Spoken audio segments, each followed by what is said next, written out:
Haskip bin Budi Wahyudi juga terpampang di setiap gang-gang yang ada di rumah Opang. Terlihat pula beberapa anggota tengah mempersiapkan makanan sajian dan yang nantinya akan digunakan untuk acara malam hari untuk berdoa almarhum Opang.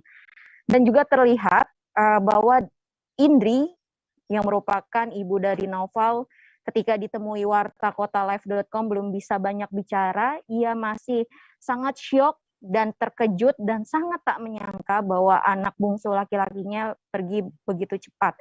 Dia juga saat itu pandangannya kosong dan begitu merasa terpukul dengan adanya peristiwa yang secepat itu. Begitu dia.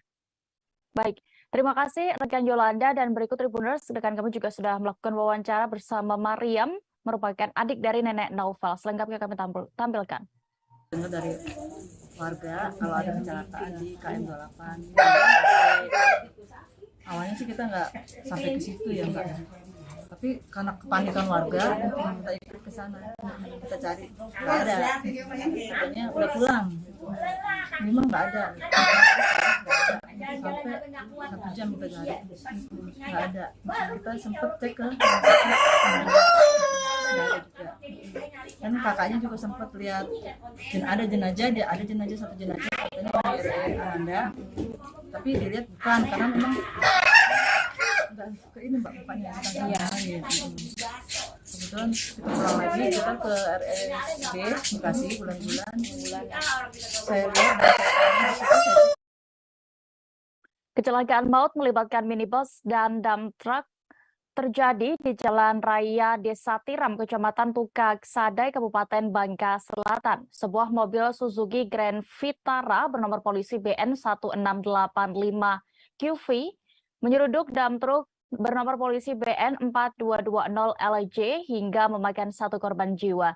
Untuk kronologi lengkapnya terkait kecelakaan ini akan dilaporkan rekan Adi Saputra, reporter Bangka Pos yang sudah siap di sana dengan laporannya. Silakan rekan. Ya, rekan dia dengan Tribun News dimanapun berada, selamat siang.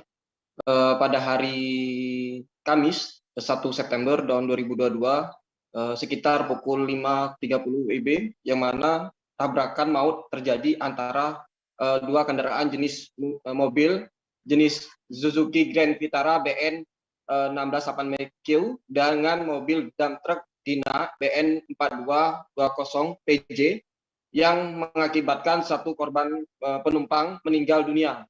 Kejadian laka lantas terjadi di Jalan Raya Desa Tiram, Kecamatan Tukak Sadai, Kabupaten Bangka Selatan pada hari Kamis 1 September tahun 2022, yang mana kendaraan tersebut kendaraan dump truck yang dikendarai oleh saudara Arman dari hutan yang ingin melaju ke arah Desa Tiram menuju Tobuali, Kabupaten Bangka Selatan. Kedua kendaraan tersebut melaju bersamaan yang ingin melakukan perjalanan menuju Tobuali, Kabupaten Bangka Selatan. Namun saat berada di Jalan Raya Desa Tiram, kendaraan dump truck yang dikendarai saudara Arman ditabrak oleh kendaraan minibus jenis Suzuki Grand Vita yang dikendarai oleh Riko Zaldi Saputra, yang mana kendaraan Riko melaju dari arah Tiram, Kecamatan Tukak Sadai, Kabupaten Bangka Selatan menuju Tobuali. Akibat tabrakan tersebut, kendaraan yang dikendarai saudara Riko mengalami rusak di bagian depan yang mengakibatkan 1 penumpang di sebelah kiri meninggal dunia di tempat. Kendaraan yang dikendarai saudara Rio setelah menabrak kendaraan dump truck tersebut rusak di bagian depan, yang mana kendaraan dump truck tersebut bermuatan kayu yang dibawa dari hutan. Kendaraan saudara Rio terungsek dimasukin kayu yang muatan dari dump truck tersebut. Sementara Kasat Lantas Polres Bangka Selatan Andi Eko Wardana saat dikonfirmasi bangkapos.com membenarkan atas kejadian tersebut. Kejadian tersebut terjadi pada pagi tadi sekitar pukul 5.30 WIB. Dan saat ini tim Satlantas Polres Bangka Selatan sedang melakukan olah TKP dan sudah ditangani oleh Satlantas Polres Bangka Selatan. Kemudian untuk korban sudah dilarikan ke rumah sakit terdekat untuk mendapatkan penanganan lebih lanjut. Sedangkan untuk dari kedua kendaraan tersebut ada 4 penumpang, 3 penumpang termasuk supir dari dump truck maupun Suzuki selamat dan tidak mengalami luka-luka, namun salah satu penumpang dari Grand Vitara meninggal dunia saat di tempat. Kemudian Kasat Lantas Polres Bangka Selatan, AKP Andi Eko Wardana, menghimbau kepada seluruh masyarakat, khususnya pengendara kendaraan roda 2 maupun roda 4, untuk berhati-hati saat mengendarai kendaraan, terutama melengkapi perlengkapan kendaraan maupun kendaraan pribadi, perlengkapan pribadi, karena keselamatan itu adalah paling utama bagi kita maupun orang lain. Mungkin seperti itu, Saudara Dea. Rekan Dea. Baik, Tribuners, rekan Anda juga sudah melakukan wawancara bersama Kasat Lantas Polres Bangka Selatan AKP Andi Eko Wardana. Berikut liputannya. Hari ini telah melakukan olah TKP laka lantas yang terjadi di Jalan Sadai, tepatnya di Desa Tirem.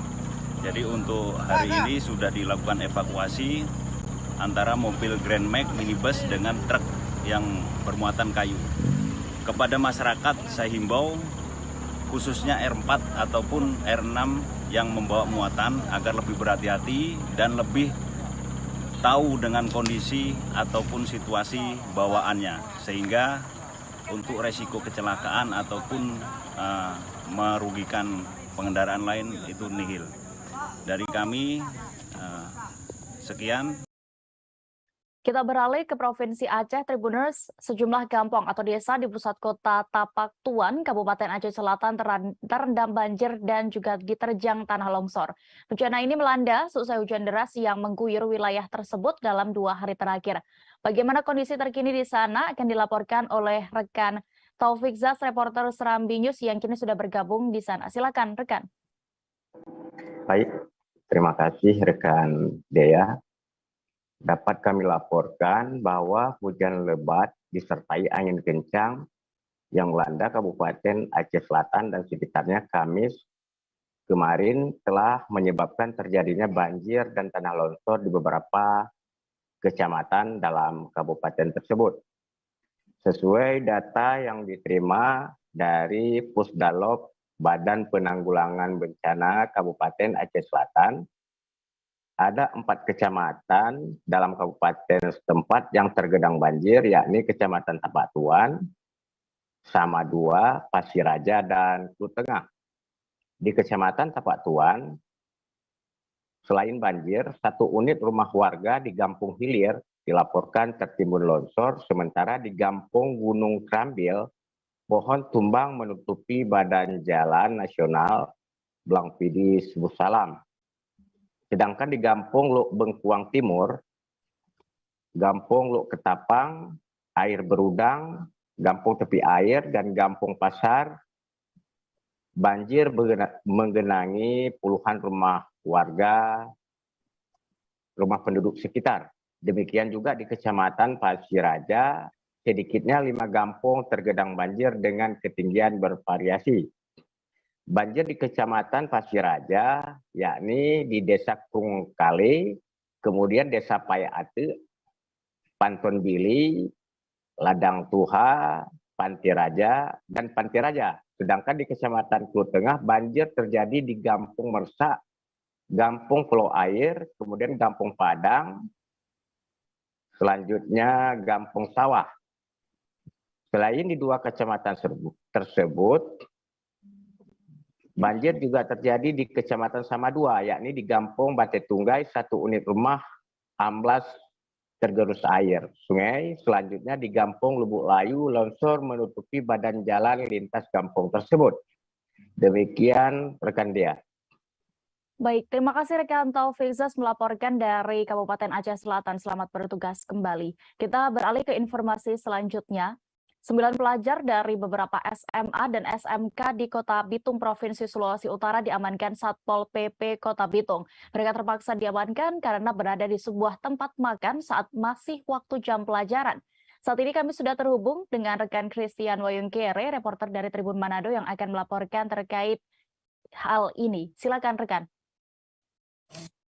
Ya, terima kasih rekan Dea dan Tribuners dimanapun Anda berada. Baik, dapat kami laporkan terkait dengan fenomena yang kerap terjadi di kalangan para pelajar yang ada di Kota Bitung, Sulawesi Utara. Mereka kerap kedapatan berada di luar sekolah pada saat jam belajar. Seperti hari Kamis kemarin, Satuan Polisi Pamong Praja Kota Bitung mengamankan 9 orang pelajar, 5 diantaranya perempuan, 4 diantaranya laki-laki, dari 3 sekolah menengah atas dan sekolah menengah kejuruan yang ada di Kota Bitung, Provinsi Sulawesi Utara. Mereka di saat jam belajar berada di sebuah rumah makan yang ada di kawasan CDC Madidir, Kota Bitung, Sulawesi Utara. Saat ditanyakan, mereka mengaku sedang makan di rumah makan. Sementara itu di saat bersamaan masih dalam jam pelajaran sekolah. Nah, mereka setelah diamankan digelandang ke Kantor Dinas Pemberdayaan Perempuan dan Perlindungan Anak Kota Bitung untuk diberikan pengarahan, dan mereka melaksanakan pernyataan secara lisan dan tertulis di hadapan Kepala Dinas Pemberdayaan Perempuan dan Perlindungan Anak Kota Bitung, yaitu Ibu Meifa Waran, bahwa mereka tidak akan mengulangi lagi perbuatan mereka. Namun kejadian-kejadian seperti ini sudah kerap kali dan sering terjadi, Tribuners, di mana menurut salah seorang kepala bidang di Satpol PP Kota Bitung, Ibu Vera Kansil, mereka mengatakan bahwa setiap hari mereka melakukan operasi dan paling banyak yang terjaring adalah para siswa yang berada di luar lingkungan sekolah di saat bersamaan sedang jam pelajaran berlangsung. Bahkan beberapa waktu sebelumnya hasil penangkapan Satpol PP Kota Bitung ada anak sekolah yang mengkonsumsi lem dan obat batuk. Dan ini sangat menjadi perhatian dari seluruh masyarakat ataupun orang tua yang ada di Kota Bitung yang memiliki anak di sekolah SMP sederajat dan SMA SMK sederajat yang ada di Kota Bitung untuk memperhatikan anaknya setelah pulang sekolah ataupun sudah berada di rumah. Bahkan kerap keluar larut malam dan membawa senjata tajam. Karena beberapa hari yang lalu juga di Kota Bitung terjadi peristiwa pembunuhan di dalam rumah warga yang dilakukan oleh 3 orang pelajar yang masih berusia di bawah umur dengan nekat masuk, 2 diantaranya nekat masuk ke dalam rumah warga dan menikam-nikam seorang warga hingga tewas. Jadi ini menjadi presiden buruk bagi dunia pendidikan yang ada di Kota Bitung. Ini menjadi tugas bersama bukan hanya untuk pemerintah Kota Bitung, bukan hanya untuk pihak sekolah maupun dinas pendidikan, melainkan seluruh pihak, orang tua dan semua pihak yang terkait agar melakukan cara-cara yang tegas ataupun membina, mengawasi anak-anak mereka yang di usia rentan saat ini kerap terlibat dengan pergaulan yang kurang baik, bahkan sampai membawa senjata tajam, mengkonsumsi minuman keras, dan tindakan terlarang lainnya. Demikian rekan Dea dan Tribuners, laporan dari Kota Bitung. Baik, Tribuners, rekan kami juga sudah melakukan wawancara bersama Kepala Bidang Ketentraman dan Ketertiban Umum, Katrina Vera Kansil, berikut selengkapnya. Kenapa orang ini berada di sini, Bu? Jadi dari Satuan Polisi Pamong Praja, setiap harinya ada patroli rutin. Tadi jam 9.15 kami dapati anak-anak saat jam pelajaran ada di luar sekolah, yaitu di Yulita Hills di atas gunung sana. Mereka duduk-duduk di kantin. Setelah melihat kami, mereka lari semuanya. Sehingga kami tangkap ada beberapa yang berada di dalam kafe. Kami tanyakan kenapa di saat jam pelajaran ada di luar, katanya sudah pulang bagaimana? Waktu jam pelajaran ini ada di kantin sini, sehingga kami bawa diserahkan ke pemberdayaan perempuan dan anak. Oke. Bu, menghadapi hal-hal seperti ini apa-apa saja yang nantinya akan dilakukan? Karena ini anak-anak juga kan beberapa kali diamankan oleh Satpol PP Kota Bitung. Ya, jadi di saat ini kami serahkan ke pemberdayaan perempuan dan anak. Dan pemberdayaan perempuan dan anak akan memanggil orang tua masing-masing ataupun guru untuk diberikan pembinaan agar anak-anak tidak mengulangi lagi kelakuan mereka atau kebiasaan mereka di saat jam pelajaran ada di luar sekolah. Oke. Mungkin ada pesan-pesan untuk orang tua maupun wali yang terkait dengan anak-anak ini, apa pesan-pesan dari pemerintah sendiri? Ya, jadi kami pemerintah menghimbau kepada pihak sekolah maupun orang tua murid atau wali agar dapat mengatur anak atau memberikan edukasi kepada anak-anak agar supaya kalau di saat jam pelajaran selalu mengikuti pelajaran, jangan. Anggota DPRD Kabupaten Malaka, Marius Boko, menolak kebijakan pemerintah yang berencana menaikkan harga Pertalite. Menurutnya, kondisi ini akan mempersulit masyarakat. Dan saat ini kami sudah terhubung dengan reporter Pos Kupang, ada rekan Nofri Laka yang akan melaporkan terkait selengkapnya. Silakan rekan Nofri. Baik dia, Tribunas, dapat saya laporkan anggota DPRD Kabupaten Malaka atas nama Marius Boko menolak kebijakan pemerintah yang berencana menaikkan harga Pertalite. Menurutnya, kondisi ini akan mempersulit masyarakat mengingat saat ini ekonomi masyarakat baru mulai pulih akibat pandemi COVID-19 selama 2 tahun. Dikatakannya, pemerintah perlu memikirkan untuk mengantisipasi terjadinya kenaikan harga BBM dengan skema yang lain dan lebih tepat, sehingga tidak membebani masyarakat yang sudah terhimpit oleh pandemi yang berimbas pada penurunan pendapatan. Jika pemerintah tetap memaksakan untuk menaikkan harga BBM, maka pemerintah perlu juga untuk memperhatikan subsidi maupun bantuan sosial bagi masyarakat kecil yang rentan dan tepat sasaran. Karena jika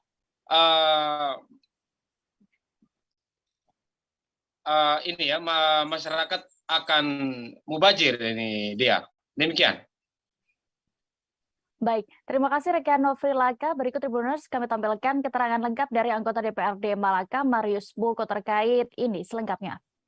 Baik, saya dari fraksi Partai Demokrat Kabupaten Malaka menolak kenaikan harga BBM. Karena kita tahu 2 tahun yang lalu pandemi COVID-19 mulai berdampak pada seluruh dunia, bukan hanya kita di Malaka maupun Indonesia, tapi seluruh dunia. Dan ini berdampak pada kehidupan masyarakat, kehidupan ekonomi maupun sosial. Jika pemerintah memaksakan menaikkan harga BBM, maka akan berpengaruh pada perekonomian masyarakat. Masyarakat sudah susah. Dengan kenaikan harga BBM, harga bahan pokok akan meningkat. Masyarakat akan semakin bertambah susah. Saran saya kepada pemerintah, tolong pemerintah cermati baik-baik, tolong dihitung yang baik-baik agar kalau kenaikan BBM, maka harus ada subsidi-subsidi tertentu yang harus diberikan kepada masyarakat, terutama masyarakat yang berekonomi lemah. Dan juga kita tahu bahwa selama ini subsidi yang diberikan itu kadang masih salah sasaran. Pemerintah tolong perhatikan itu baik-baik. Jadi saran kami untuk saat ini, harga BBM tidak perlu dinaikkan karena masyarakat masih susah. Kabar berikutnya datang dari Kalimantan Timur. Polres Kutai Timur berhasil mengungkap kasus penyalahgunaan bahan bakar minyak atau BBM jenis solar bersubsidi di Sangatta. Tak tanggung-tanggung, BBM yang ditimbun mencapai 5 ton yang siap diperjualbelikan ke masyarakat pelosok Kutim. Diperkirakan omset penjualan dari penyimpangan tersebut mencapai ratusan juta rupiah. Saat ini kami sudah terhubung dengan reporter Tribun Kaltim. Silakan rekan Syifaul Mirfako dengan laporan Anda terkait kasus ini. Baik rekan Dea dan juga Tribuners, dapat kami laporkan bahwa Kepolisian Resor Kabupaten Kutai Timur mengungkap kasus penimbunan 5.000 liter bahan bakar minyak jenis solar di Sangatta, Kabupaten Kutai Timur, Provinsi Kalimantan Timur. Kronologi kejadian ini, pengungkapan ini terjadi pada hari Selasa kemarin, sekitar jam 23.30 WITA. Tim kepolisian menemukan kendaraan yang mencurigakan dan mengikuti kendaraan merek Toyota Kijang Kapsul, berwarna abu-abu. Saat melakukan pengecekan, tim menemukan 8 buah jerigen yang berisi BBM jenis solar di dalam kendaraan. Kemudian tim juga menemukan pengendara mobil tersebut yang ternyata bertindak sebagai sopir pengetap dan mengatakan bahwa BBM jenis solar tersebut akan diantar kepada NS yang bertindak sebagai penimbun. Selanjutnya dilakukan pengecekan di rumah saudara NS, tim menemukan gudang penyimpanan BBM jenis solar yang ditampung menggunakan drum, tangki, dan tandon. Total perhitungan pihak kepolisian terdapat kurang lebih 5.000 liter atau 5 ton BBM jenis solar yang ada di dalam gudang tersebut. Tim juga melakukan pengecekan terhadap mobil Toyota Hilux berwarna putih milik si penimbun dan menemukan tangki besi dimodifikasi yang ada di belakang mobil tersebut. Di dalam tangki tersebut berisi kurang lebih 800 liter BBM jenis solar. Penemuan mobil ini juga memperkuat bukti bahwa kedua pelaku melakukan penimbunan BBM solar bersubsidi secara ilegal. Berdasarkan keterangan para pelaku bahwa semua BBM tersebut dibeli dari beberapa SPBU yang ada di wilayah Kota Sangatta. Pelaku sendiri membeli BBM jenis solar ini dengan harga Rp5.150.000 per liter dan dijual di Kecamatan Sangkulirang Kutim dengan harga Rp11.000 per liter. Demikian rekan Dea. Baik, terima kasih rekan Syifa melaporkan dari Kutai Timur. Selamat kembali bertugas. Kita beralih ke informasi berikutnya. Guru kelas 3 SD Negeri 1 Sewurejo, Kecamatan Mojogedang, Kabupaten Karanganyar bernama Zera Ayu Fatmawati mendadak menuai atensi publik. Ia bersama dengan beberapa guru mendapatkan pujian dari warganet karena membersihkan kutu rambut siswinya dengan sukarela. Zera pun menceritakan penyebab munculnya banyak kutu di rambut salah satu muridnya itu ternyata berasal dari faktor keturunan. Untuk informasi lengkapnya Tribuners dan juga cerita selengkapnya akan disampaikan rekan Mardon Widianto, reporter dari Tribun Solo. Silakan rekan. Ya, terima kasih rekan. Ya, selamat siang Tribuners. Saya akan melaporkan terkait viralnya video aksi guru-guru di SD Negeri 1 Sewurejo, Kecamatan Mojogedang, Kabupaten Karanganyar, yang menjadi hal yang mendapat respon positif. Salah satu guru yang bernama Zera Ayu Fatmawati menceritakan aksinya tersebut pada aksinya dirinya dengan para guru-guru rekan-rekan gurunya itu terjadi sekitar Selasa 30 Agustus 2022. Awalnya dirinya sedang dan teman-teman yang lain atau rekan-rekan yang lain para siswa sedang melaksanakan kegiatan sekolah. Seperti biasa, saya melihat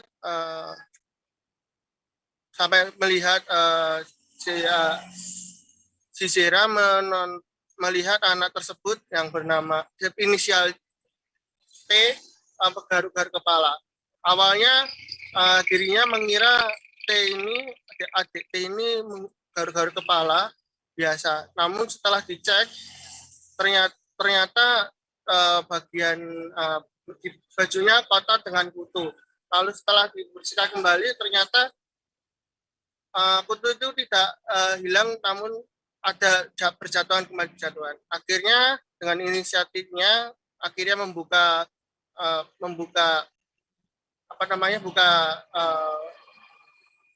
penutup kepala dan mengecek dan ditemukannya banyak kutu pada rambutnya.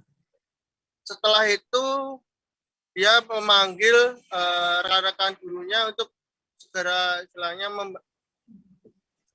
membantu atau membantu membersihkan kutu di dalam rambut anak tersebut. Setelah itu dia mengabadikan kegiatan tersebut ke media sosial dan di mention atau dan video tersebut di-mention oleh mendapat perhatian dari warganet. dan bahkan video tersebut diposting oleh akun sosial media Lambe Turah dan Pak Ingbong itu sendiri. Baik, Tribuners, rekan Mardon juga sudah mendapatkan keterangan dari Kepala SD Negeri 1 Sewurejo bernama Sudarsi, berikut liputannya. Sekolah yang lain pernah Oke. Kalau dari pihak sekolah sendiri nyangka nggak sih Bu kalau menjadi ini menjadi atensi sejumlah pihak, terutama juga dari Pak Imong? Ya, sempat juga seperti itu. Oke.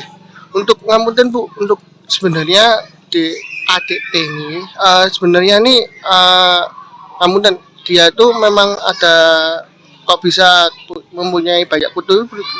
Ya, dari sejarahnya memang keluarganya itu katanya ibunya juga banyak putunya. Kemarin itu kan dengan tidak sengaja guru-guru ketika itu waktu habis kaji bareng pagi-pagi itu kok melihat anak itu bajunya itu basah semua, pakai kerudung, dilihat oleh guru. Keramas dia dibuka ngomong terus mbok begini, habis itu terus dibuka, ternyata dibuka itu rambutnya itu penuh dengan itu. Jadi terus guru langsung eksekusi, ayo semua kerja, ini anak ini harus kutunya harus dibersihin. Terus ada yang memotong, ada yang ngeramasi, jadi kita semua saling andil dalam mengeksekusi anak itu. Berarti itu karena salah satunya faktor keturunan gitu. Ya, jadi penyebab. Seperti itu, katanya di rumah ibunya juga, setelah dicek di rumah itu juga begitu, katanya ibunya juga penuh itu. Gini.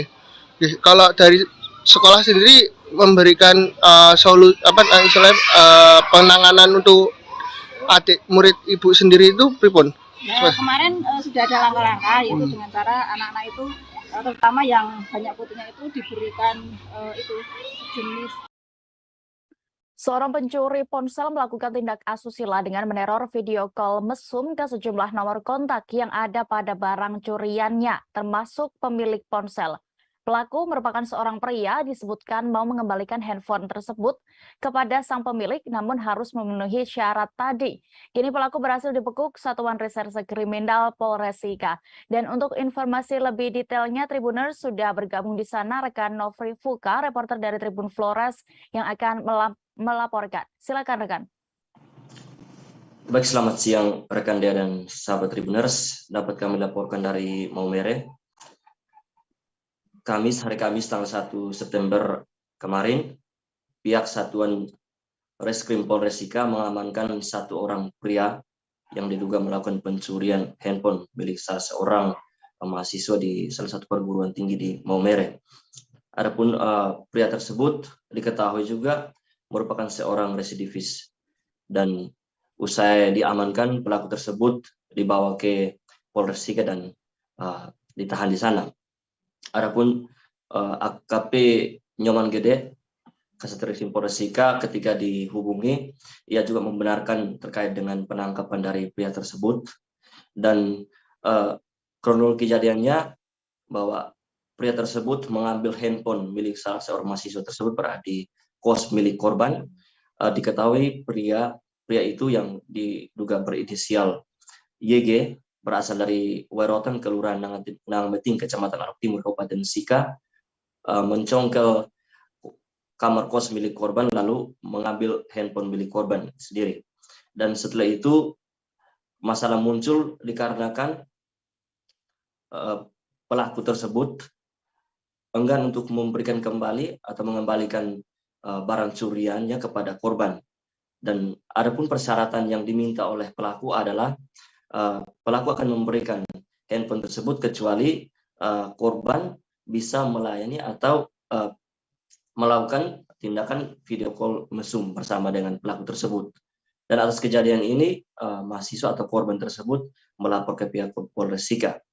Dan saat ini juga pelaku diduga bisa dikenai pasal berlapis, yakni pasal pencurian, pasal pornografi, dan juga undang-undang IT.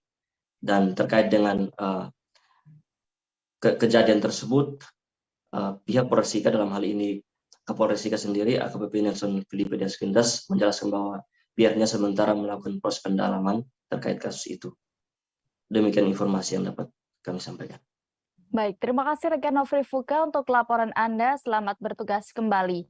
Kita beralih ke informasi selanjutnya. Merasa banyak kejanggalan keluarga ASN korban kecelakaan yang meninggal dunia saat perjalanan dinas luar melayangkan somasi. Somasi ditujukan kepada penjabat Bupati Bengkulu Tengah, Dr. Heriandi Roni, dan Kepala Dinas Perindustrian Perdagangan Koperasi. Saat ini kami sudah terhubung dengan reporter Tribun Bengkulu. Silakan rekan Surya Dijaya dengan laporan Anda. Baik, rekan Dea di studio dapat dilaporkan bahwa pada kemarin Kamis 1 September 2022, pihak keluarga dari salah satu ASN yang mengalami kecelakaan dan meninggal dunia, yakni Tengku Hari Rudini, keluarganya melakukan somasi kepada Bupati dan Kepala Dinas Perindustrian, Perdagangan, dan Koperasi Bengkulu Tengah. Hal ini dikarenakan ada beberapa kejanggalan yang pihak keluarga temukan setelah beberapa hari kejadian tersebut terjadi. Diketahui kejadian tersebut terjadi pada 27 Agustus 2022 lalu, tepatnya di Kabupaten Seluma. Kejadian ini bermula saat korban bersama 3 rekan lainnya kunjungan kerja ke Jakarta selama 4 hari. Seharusnya dijadwalkan 4 hari, namun karena ada satu dan lain hal dipangkas menjadi 2 hari, sehingga keempat ASN tersebut tidak mendapatkan istirahat yang cukup dan memaksakan pulang menggunakan mobil pribadi. Namun saat tiba di Kabupaten Seluma, sekitar pukul 2 dini hari, kecelakaan tunggal itu pun terjadi dan mobil yang dikendarai oleh keempat ASN tersebut menabrak pohon kelapa dan ringsek di bagian kanan depan, sehingga menyebabkan 2 orang luka ringan, 1 orang luka berat, dan 1 orang meninggal dunia. Namun pihak keluarga setelah melihat foto-foto dari pihak kepolisian Polres Seluma, mereka melihat bahwa tidak ada tanda-tanda luka yang berada di sekitar wajah korban. Dan saat jenazah korban tiba di rumah duka pun tidak ada luka luar yang ada di bagian kepala dan wajah korban. Hanya ada luka memar yang berada di bagian dada korban dan patah kaki. Namun kejanggalan terjadi saat keluarga melihat airbag mobil, karena di airbag mobil tersebut terdapat bercak darah yang cukup banyak. Jadi selama ini pihak keluarga mengetahui kabar bahwa korbanlah yang menjadi pengendara atau sopir dari kendaraan tersebut. Namun hal itu juga dibantah oleh istri korban bahwa saat sebelum terjadi kecelakaan itu si korban sempat video call dengan istri dan saat itu posisinya berada di belakang supir.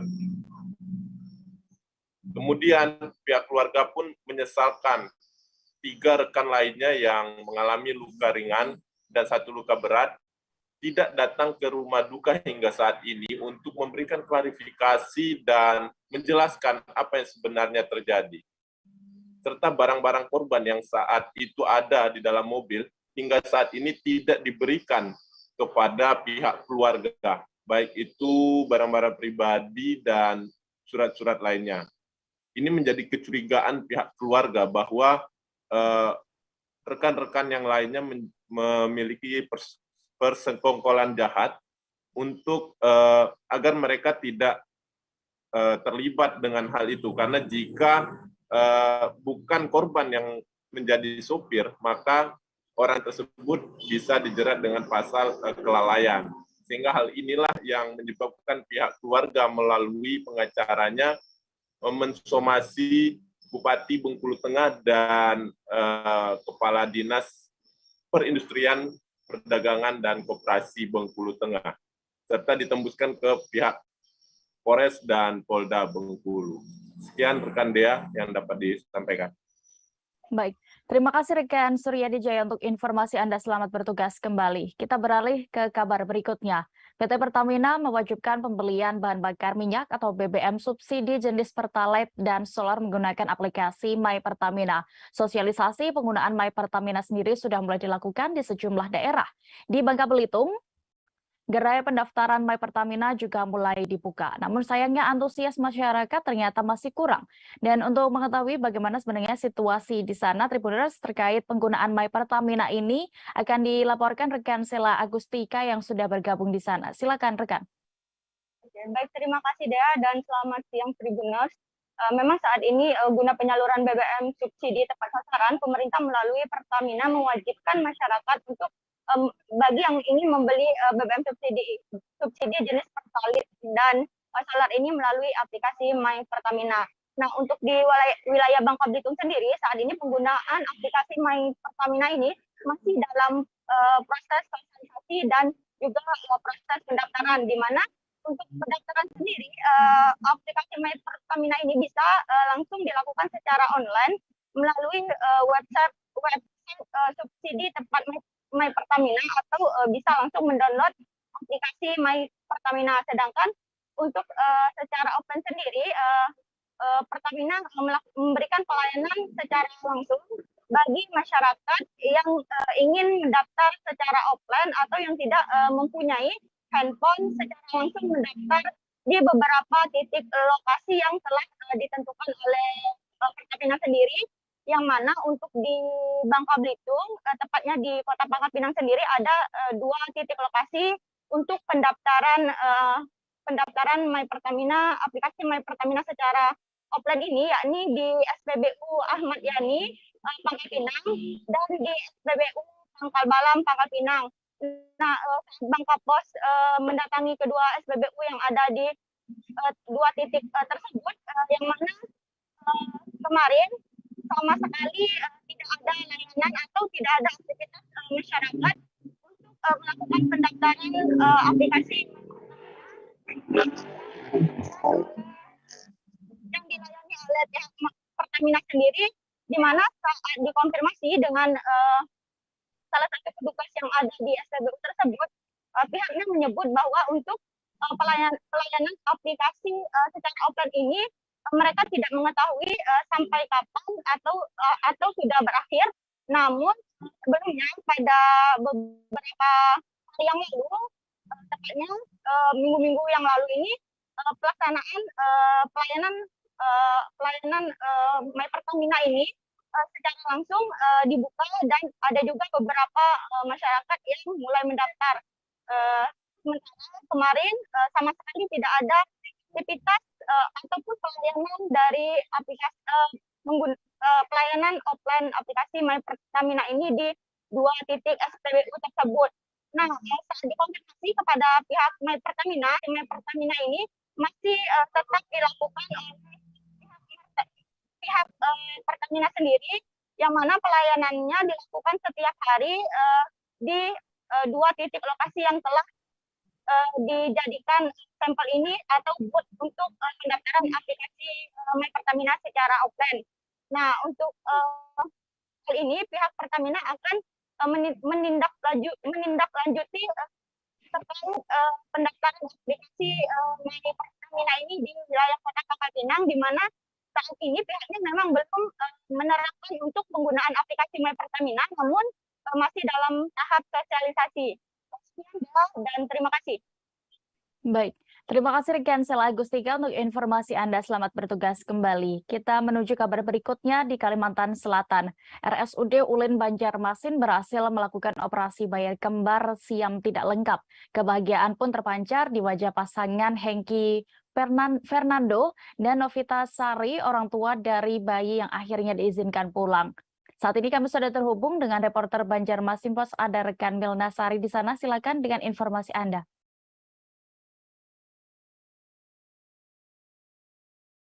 Ya, terima kasih rekan Dea. Kemarin baru saja diserahkan bayi kembar siam atas nama Zevano Ozil Fernando yang merupakan buah hati dari pasangan Hengki Fernando dan Novita Sari yang merupakan warga Buntok, Kalimantan Tengah oleh Rumah Sakit Ulin Banjarmasin.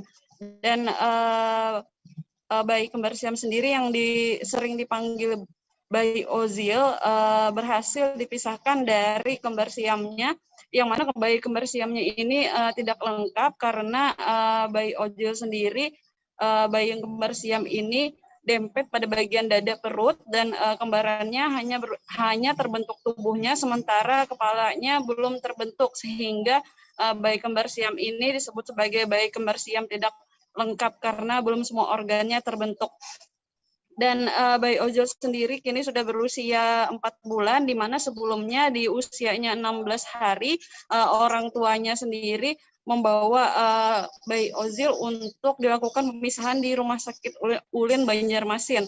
Dan proses operasi dari bayi Ozil ini sendiri dilakukan pada 17 Agustus kemarin, memakan waktu 4 jam oleh sekitar dan total tenaga medis yang melakukan perawatan terhadap bayi Ozil ini ada lebih dari 60 tenaga medis, dan bayi Ozil sendiri dirawat hingga kurang lebih 3 bulan di Rumah Sakit Ulin Banjarmasin. Dan operasi bayi kembar siam di Rumah Sakit Ulin Banjarmasin ini sendiri sudah yang kedua kalinya, di mana yang pertama bayi kembar siam berhasil dipisahkan dan diselamatkan untuk kedua bayi, sementara untuk yang kedua ini hanya bisa diselamatkan satu karena satunya juga masih belum terbentuk lengkap. Dan kemarin pasangan dari orang tua dari bayi Ozil sudah bisa pulang dan diserahkan ke rumah sakit di Buntok untuk dirawat oleh pihak rumah sakit yang ada di Buntok, Kalimantan Tengah. Begitu rekan Dea. Baik, Tribuners, rekan Mel Nasari juga sudah melakukan wawancara bersama Hengki Fernando, ayah dari bayi kembar siam. Berikut liputannya. Gimana perasaan ini Pak, bayinya sudah sehat? Sangat bahagia sekali sih. Saya ucapkan terima kasih juga semua rumah sakit Buntok dulu, yang terutama yang nyelamatin anak saya dulu, dibantu sampai rumah sakit dulu. Terima kasih banyak sebesar-besarnya buat semua jajaran yang terlibat dalam proses operasi anak saya sampai hari ini, sampai selesai, sampai ini rencananya mau pulang. Terima kasih banyak sebesar-besarnya. Mas, ini sempat ya kemarin pesimis nih melihat khawatir nih untuk operasinya sendiri. Sempat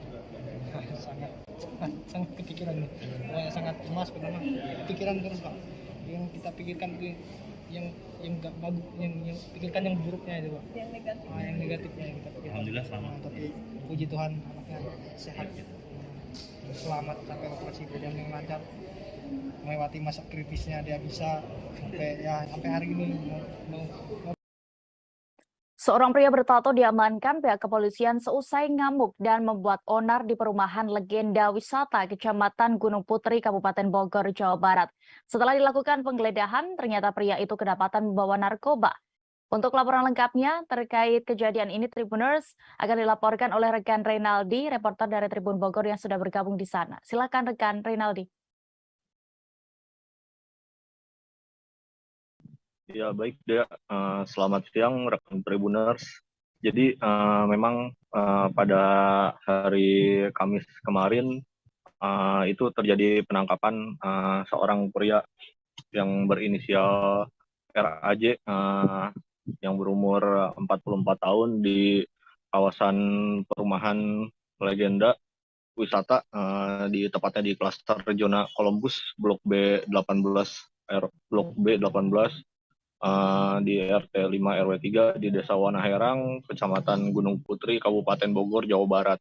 Jadi memang saat itu mulanya pria tersebut datang untuk menjenguk kedua anaknya di rumah mantan istrinya. Tetapi saat itu karena mantan istrinya merasa bahwa pria tersebut memang sering melakukan tindak kekerasan kepada mantan istrinya itu, jadi mantan istrinya ini menolak untuk pria tersebut datang ke rumahnya untuk menjenguk kedua anaknya tersebut. Nah, lalu pria itu karena merasa tidak dihiraukan dengan kedatangannya, lalu dia mengambil sebilah stick golf yang berada di depan rumah mantan istrinya itu. Lalu pria tersebut masuk dan menghancurkan jendela kaca pada kediaman mantan istrinya, hingga akhirnya bisa masuk ke dalam rumah dan mantan istri dan kedua anaknya itu sempat panik di dalam rumah. Lalu mereka mengurung diri di dalam kamar hingga pria tersebut berontak dan mengancam dan sempat mengancam kepada mantan istrinya bahwa akan melakukan tindakan lebih lanjut.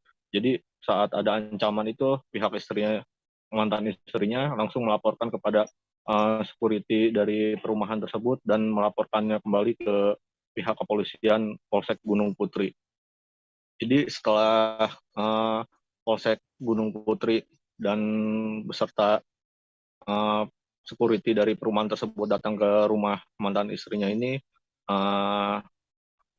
langsung pria tersebut berhasil diamankan. Jadi setelah diamankan ternyata polisi pun memeriksa pria tersebut. Jadi saat diperiksa memang pria itu kedapatan membawa narkoba berjenis sabu dengan berat 0,27 gram, lalu ada juga satu buah pisau yang diamankan, dan ada juga beberapa barang bukti lainnya seperti motor Yamaha Mio dan juga stick golf.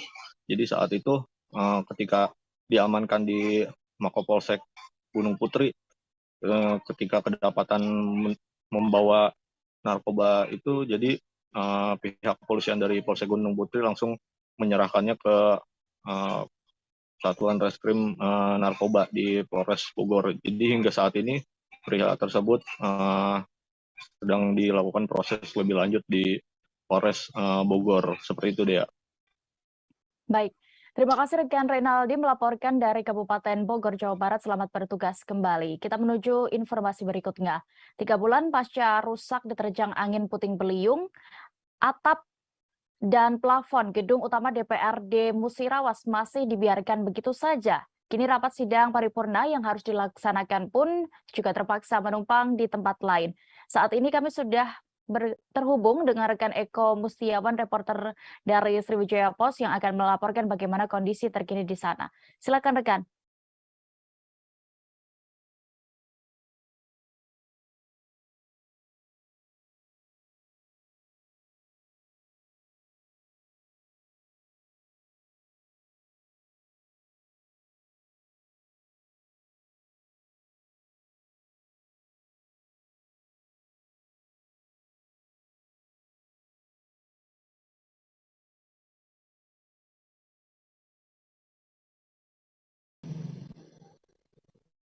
Ya, baik rekan Dea, baik rekan Dea, saya melaporkan dari Kabupaten Musirawas bahwasanya untuk saat ini kondisi gedung utama DPRD Kabupaten Musirawas atau tepatnya di ruang paripurna DPRD Kabupaten Musirawas saat ini tidak bisa digunakan untuk sementara waktu. Hal itu dikarenakan beberapa bulan lalu, maksud saya di sekitaran bulan Mei, atap ruang paripurna sendiri terjebol karena diterjang angin puting beliung beberapa bulan lalu. Nah, kondisi saat ini sendiri memang untuk di bawah-bawah lantai itu terdapat beberapa puing baik plafon maupun ornamen lampu yang berjatuhan. Namun hingga saat ini juga belum ada upaya pembersihan sehingga maksud saya ruang rapat paripurna DPRD Kabupaten Musirawas nampak tak terawat. Baik, berdasarkan informasi di Himpun, bahwasanya untuk perbaikan sendiri akan dilakukan di anggaran APBD perubahan yang sebentar lagi akan direalisasikan, karena untuk minggu-minggu ini berdasarkan informasi APBD perubahan Kabupaten Musirawas sendiri sudah mulai dibahas. Kemungkinan perbaikan juga akan dilakukan di sekitar bulan September atau Oktober 2022 ini. Sedangkan untuk biaya sendiri berdasarkan informasi juga untuk perhitungan akan menelan anggaran sekitar 700 juta. Begitu rekan. Baik, Tribuners, berikut keterangan dari pelaksana tugas Sekretaris Dewan Kabupaten Mura, Hajah Rati Indah terkait ini. Selengkapnya kami tampilkan. Dan perenovasian ini, gedung paripurna itu menunggu anggaran perubahan. Ya, setelah perubahan baru kita bisa laksanakan pembenahannya. Itu saja. Butuh dana berapa itu untuk proses? Lebih kurang 700. 700 juta itu ya. Sama plafon sama atapnya. Itu saja. Berarti di Agustus. Iya, sudah pembahasan perubahan ini itu akan dilaksanakan. Kalau penyebabnya sendiri apa? Penyebab robohnya itu? Itu puting beliung. Puting beliung akibat dari hujan deras, ada puting beliung. Nah, itulah. Melayang kan sengnya. Nah, itu. Penyebabnya bencana. Kapan itu? Sekitar udah 5 bulan yang lalu. Oh, 4 bulan lah. 4 bulan. Ya, masuk ini 5 bulan. 4 bulan. Jadi di sekitaran sekitar bulan Mei. Bulan Mei, Bu ya. Iya, bulan Mei. Itu. Jadi sekarang kalau untuk rapat gimana? Kalau rapat kita pinjam auditorium dulu. Nah, auditorium kita laksanakan di situ biar berjalan dengan lancar ya. Itu karena memang konstruksinya kurang kuat atau gimana Bu sampai bisa ambruk? Dia nggak ambruk, cuma melayang sengnya aja. Iya, seng multirupnya aja melayang karena akibat bencana alam dari puting beliung itu aja. Jadi yang bukan ambruk, bukan. Nah, yang itu. plafon itu tuh karena tidak mampu nahan air gitu ya Bu ya? Bukan tidak menahan air, akibat angin puting beliung, akibatnya melayang kan multirupnya. Itu kan di plafonnya juga banyak yang. Direktorat Reserse Kriminal Khusus Polda Kaltara menetapkan pejabat pembuat komitmen berinisial AMN sebagai tersangka. AMN terlibat kasus korupsi proyek revitalisasi saluran air Malinau Mansalong, Kabupaten Nunukan tahun anggaran 2021. Untuk laporan lengkapnya terkait kasus ini akan disampaikan rekan Maulana Ilhami Faudi, reporter dari Tribun Kaltara yang sudah bergabung bersama kami. Silakan rekan. Baik rekan Dea dan Tribuners, dapat dilaporkan bahwa pihak Direktorat Reserse Kriminal Khusus atau Ditreskrimsus Polda Kaltara resmi menahan AMN selaku pejabat pembuat komitmen atau PPK dalam proyek revitalisasi saluran air di Mansalong Nunukan tahun anggaran 2021.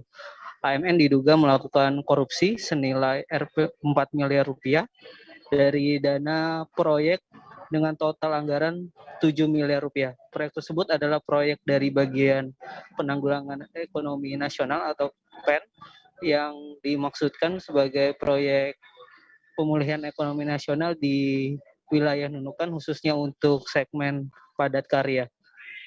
Menurut Direskrimsus Polda Kaltara, AMN dalam melakukan dugaan tindak pidana korupsi ini melakukan pembuatan pertanggungjawaban keuangan secara fiktif. Artinya dia melakukan penggelapan pertanggungjawaban keuangan senilai 4 miliar rupiah. Seharusnya dana 4 miliar rupiah itu dibayarkan sebagai upah dari pekerja, namun atas perbuatan yang dilakukan oleh AMN, dirinya melakukan pembayaran secara fiktif sehingga dana tersebut tidak dibayarkan kepada upah pekerja. Pihak Direskrimsus Polda Kaltara juga terus mendalami kasus ini dan saat ini AMN sudah ditahan di rumah tahanan di Polda Kaltara. Menurut Direskrimsus Polda Kaltara, pihaknya juga akan mendalami keterlibatan peran lain dan peran dari AMN di proyek-proyek lainnya yang ada di Kaltara. Sampai saat ini juga pihak Polda belum melakukan pemeriksaan terhadap Balai Pelaksana Jalan Nasional atau BPJN dan juga Satuan Kerja Pelaksana Jalan Nasional atau Satker PJN yang merupakan induk dari proyek ini. Namun pihaknya meyakini bahwa nantinya akan dilakukan pemeriksaan bergantung pada hasil dari penyidikan yang masih berlangsung hingga saat ini. Demikian rekan dia laporannya. Baik.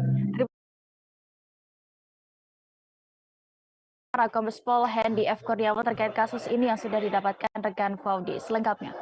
Adanya dugaan tindak pidana korupsi senilai 4 miliar 68 juta dengan melakukan pembuatan dokumen-dokumen pertanggungjawaban fiktif. Jadi terhadap dugaan tindak pidana korupsi tersebut telah kita lakukan penyidikan dan kemarin 2 hari lalu kita lakukan proses penggeledahan.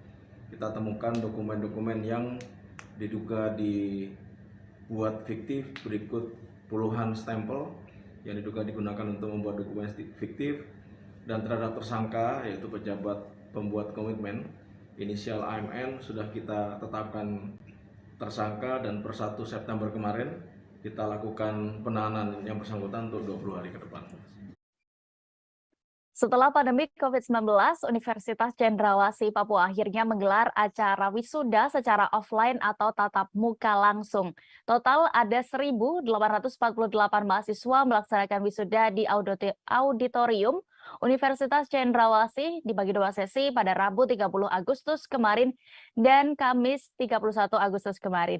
Dalam rapat terbuka Senat Universitas Cendrawasih di Apipura, Rektor Dr. Insinyur Apollo Savanpo menyampaikan terima kasihnya terhadap kepercayaan orang tua. Dan selengkapnya Tribuners terkait ini akan disampaikan rekan Aldi Bimantara, reporter dari Tribun Papua yang sudah bergabung di sana. Silakan rekan. Ya, baik Dea dan juga Tribuners, tepat sekali dikabarkan dari kota Jayapura, Papua, pasca pandemi COVID-19. 2 tahun belakangan ini memang Universitas Cendrawasih menggelar wisuda secara daring begitu, dan baru kali ini pada wisuda periode kedua ini digelar secara offline begitu. Dan ini dalam kesempatan wisuda, Rektor Universitas Cendrawasih Uncen, Dr. Insinyur Apollo Savanpo STMT menyampaikan terima kasih terhadap kepercayaan orang tua pasca Uncen berhasil meluluskan 1.848 lulusan saat wisuda periode 2 tahun akademik 2021 hingga 2022. Dea dan juga Tribuners, berdasarkan pantauan kami para awak media, rapat terbuka Senat Universitas Cendrawasih tersebut dihadiri oleh para wisudawan sejak pagi hari dan berlangsung aman, tertib, dan lancar. Dalam sambutannya yang kami ikuti, Apollo menyampaikan sejak tahun 1962, sejak Uncen didirikan hingga kini, telah menghasilkan setidaknya 83.442 lulusan yang berasal dari program doktor, program magister, program sarjana, dan program diploma. Dalam kesempatan itu, Dea dan juga Tribuners, Apollo menyampaikan ucapan selamat atas keberhasilan para wisudawan Uncen periode 2 kali ini yang telah diwisudakan begitu. Ia juga berpesan bahwa wisuda bukanlah momen akhir perjuangan, tetapi justru awal dari karya bakti untuk seterusnya, sehingga ke depan perlu untuk terus meningkatkan kualitas diri termasuk kompetensi. Kami para awak media juga mencatat beberapa poin penting yang disampaikan oleh Rektor Universitas Cendrawasih tersebut, dan ini diantaranya ialah pihaknya akan terus berkomitmen ya dalam hal ini Universitas Cendrawasih untuk meningkatkan kualitas pendidikan dengan peningkatan ataupun perbaikan sarana prasarana penunjang. Ia mengatakan secara gamblang begitu ya dalam sambutannya bahwa pihaknya akan terus berupaya menghadirkan fasilitas pendidikan yang mumpuni, materi-materi pembelajaran dan metode-metode untuk meningkatkan kualitas jurusan hingga nantinya kampus Uncen juga bisa setara dengan kampus-kampus besar lainnya di Indonesia. Dia demikian informasi yang dapat saya laporkan dari Kota Jayapura, Papua terkait wisuda offline Universitas Cendrawasih pasca pandemi COVID-19. Dari Kota Jayapura, Papua, jurnalis Tribun Papua Aldi Bimantara melaporkan. Kembali ke Dea di studio. Baik, terima kasih rekan Aldi Bimantara untuk informasi Anda. Selamat bertugas kembali. Kita beralih ke kabar berikutnya. Ketua DPRD Kota Serang, Budi Rustandi, melarang sampah dari Tangerang Selatan untuk dibuang di TPSA Cilowong. Hal ini berdasarkan MOU antara Dinas Lingkungan Hidup Tangerang Selatan dengan DLH Kota Serang sebagai kelanjutan perpanjangan kerjasama yang sebelumnya sudah berlanjut pada tahun 2021. Selengkapnya akan disampaikan reporter Tribun Banten, Anda rekan Milda Niati di sana yang sudah siap dengan informasinya. Silakan rekan Milda. Baik, rekan Dea, terima kasih dan Tribuners, dapat dilaporkan di sini reporter Tribun Banten bahwa kemarin pihak RT dan juga mahasiswa serta pemerintah Kota Serang, pihak pemerintah Provinsi Banten serta juga perwakilan dari Kepala Dinas Lingkungan Hidup Kota Tangerang Selatan menghadiri acara dialog publik dengan tema TPSA Cilowong tanggung jawab siapa.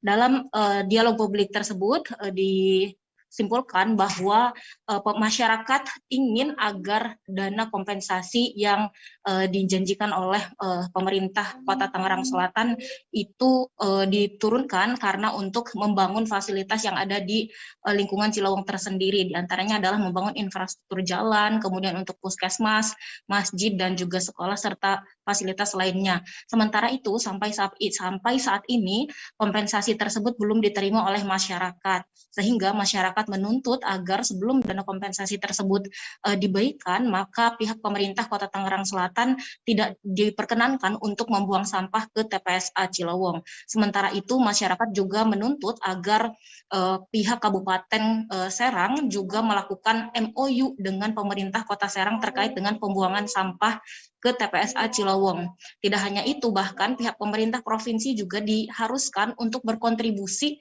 membangun TPSA Cilawong tidak hanya saat membuang sampah ke TPSA Cilawong saja.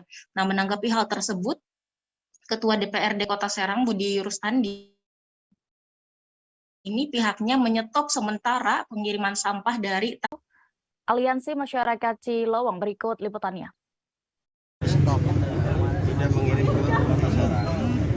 Yang pertama terkait sampah Tangsel itu setelah KDN turun dan sampai hanya tahun 2022. Jadi setelah tahun 2023 tidak ada pengiriman sampah Tangsel ke Kota Serang. Dan yang kedua, Kabupaten Serang sendiri kita akan stop selama kabupaten sendiri tidak melakukan MOU yang sama seperti MOU sampah Tangsel ke Kota Serang. Kedua, kita juga meminta kepada dinas untuk bagaimana mengevaluasi proyek-proyek yang ada di TPSA Cilawong, karena kami melihat banyak kebocoran-kebocoran dan terindikasi banyak melakukan tindak pidana korupsi. Jadi saya harap dari pihak aparat hukum juga bertindak tegas kepada oknum-oknum yang memanfaatkan hasil kerjasama sampah Tangsel ini hanya untuk kepentingan pribadi-pribadi. Bang, itu yang ada pemanfaatan atau indikasi korupsi itu dari mananya aja nih yang diketahui sama? Contoh, ini dari pengadaan mesin yang katanya 100 ton sehari, nyatanya kan itu tidak berfungsi. Nah, itu kan baru, belum digunakan 10 tahun, belum digunakan 3 tahun, sudah tidak.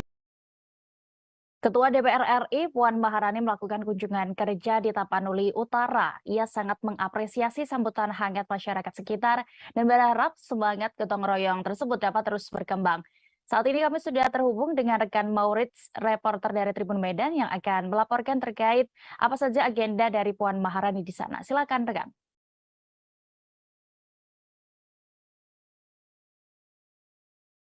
Halo, rekan Maurits. Oke, terima kasih rekan Dea dan Tribuners. Kamis tanggal 1 September 2022 hingga hari ini Jumat 2 September 2022, Ketua DPR RI bersama dengan Ketua DPRD Sumut, Puan Maharani bersama dengan Baskami Ginting juga yang merupakan kader dari fraksi PD Perjuangan dan sejumlah anggota fraksi juga termasuk dari DPR RI, sambangi Kota Tarutung atau Kabupaten Tapanuli Utara. Dan sebelumnya pihaknya pada kemarin, itu pada hari Kamis, telah mendatangi 2 kabupaten, yakni Kabupaten Tapanuli Utara dan Kabupaten Humbang Hasundutan. Di Kabupaten Tapanuli Utara, ia sendiri melakukan penanaman pohon di Kecamatan Muara bersamaan dengan penaburan ikan di kawasan Kecamatan Muara, lalu dilanjutkan dengan penanaman cabai di daerah Kabupaten Humbang Hasundutan. Dan selanjutnya ia juga bertolak kembali ke Kabupaten Tapanuli Utara untuk melihat produk UMKM di Kabupaten Tapanuli Utara yang berlangsung sejak sore hingga malam hari. Dan pada saat ini Puan Maharani bersama rombongan sedang melakukan kunjungan kerja di Kabupaten Toba. Beberapa hal yang sudah ia lakukan tadi, mulai tadi pagi, ia sudah melakukan kegiatan penaburan benih padi dan juga penanaman jagung, dan sekarang saatnya untuk melihat proses pengerjaan Balairung Balige yang merupakan sebuah cagar budaya yang termasuk juga bagian dari KSPN. Hingga saat ini Sobat Tribun dan Dea, rekan Dea di studio, kami sampaikan bahwa perjalanan Puan Maharani usai dari Kabupaten Toba akan kembali ke Jakarta melalui Bandara Silangit di Kabupaten Tapanuli Utara. Demikian rekan Dea dan Tribun. Baik, berikut Tribuners keterangan dari Ketua DPR RI Puan Maharani yang sudah didapatkan oleh rekan Maurits, selengkapnya kami tampilkan. Sebagai Ketua DPR dengan membawa banyak sekali anggota DPR, intinya adalah bagaimana kita bisa bergotong royong untuk memajukan Indonesia. Bukan hanya Tapanuli Utara, bukan Sumatera Utara, tapi Indonesia. Bagaimana kemudian rakyat yang ada di wilayah kita masing-masing dengan jabatan kita masing-masing memang merasakan kehadiran kita sebagai pemimpin. Karena pemimpin tanpa rakyat dimanapun dia berada bukan siapa-siapa. Saya merasakan mungkin Bapak Ibu yang hadir di sini Amang Inang itu Amang itu mungkin baru hari ini ketemu saya, iya atau enggak? Biasanya ketemunya cuma di TV, iya atau tidak? Ketemunya cuma kalau baca majalah atau baca media, iya atau tidak? Nah, sekarang ketemu saya, percaya insya Allah ini pertemuan kita pertama tapi pasti bukan yang terakhir. Jauh di mana? Anggota Satuan Reserse Narkoba Polres Musirawas Utara atau Muratara, Sumatera Selatan mengamankan seorang pria yang mengaku sebagai anggota Badan Narkotika Nasional atau BNN. Pria yang belakangan diketahui ternyata anggota BNN Gadungan. Kedapatan membawa atau menguasai narkotika golongan 1 jenis sabu-sabu. Untuk laporan lengkapnya dan apa modus dari pelaku ini, Tribuners, akan disampaikan oleh rekan Rahmat Aizullah, reporter dari Tribun Sumsel yang sudah bergabung di sana. Silakan rekan.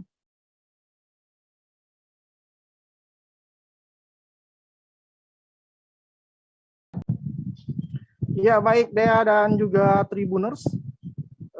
Anggota Satuan Reserse Narkoba Polres Musirawas Utara atau Muratara, Provinsi Sumatera Selatan, mengamankan seorang pria yang mengaku sebagai anggota Badan Narkotika Nasional atau BNN.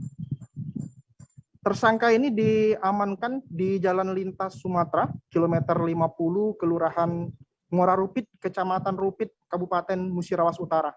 Tersangka diketahui bernama Suryanto Marpaung, berumur 45 tahun, Dea dan juga Tribuners. Dari kartu tanda penduduk tersangka beralamat dari Ciledug, Kecamatan Setu, Kabupaten Bekasi, Provinsi Jawa Barat. Kasat Narkoba Polres Musirawas Utara, AKP Darmanson, menjelaskan bahwa penangkapan terhadap tersangka ini bermula dari ketika anggota mereka melakukan penyelidikan di wilayah hukum Kecamatan Rupit di Jalan Lintas Sumatera. Kemudian tiba-tiba anggota Satres Narkoba Polres Musirawas Utara ini melihat ada mobil jenis Toyota Akia warna hitam melaju secara ugal-ugalan. Kemudian polisi mencurigai pengendara dari mobil ini diduga dipengaruhi oleh narkoba, sehingga polisi melakukan pengejaran terhadap mobil tersebut dan akhirnya berhasil diberhentikan mobilnya. Saat polisi melakukan pemeriksaan, memintai identitas tersangka ini sempat mengaku bahwa dia dari anggota BNN begitu. Namun anggota dari Polres Musirawas Utara tidak mempercayai begitu saja, karena dari kata-kata yang dilontarkan oleh tersangka ini diduga oleh polisi sedang di bawah pengaruh oleh narkoba, sehingga polisi melakukan pemeriksaan dan penyelidikan baik di geledah badan maupun geledah di dalam mobil tersangka. Ternyata ditemukan barang bukti narkotika golongan 1 jenis sabu-sabu.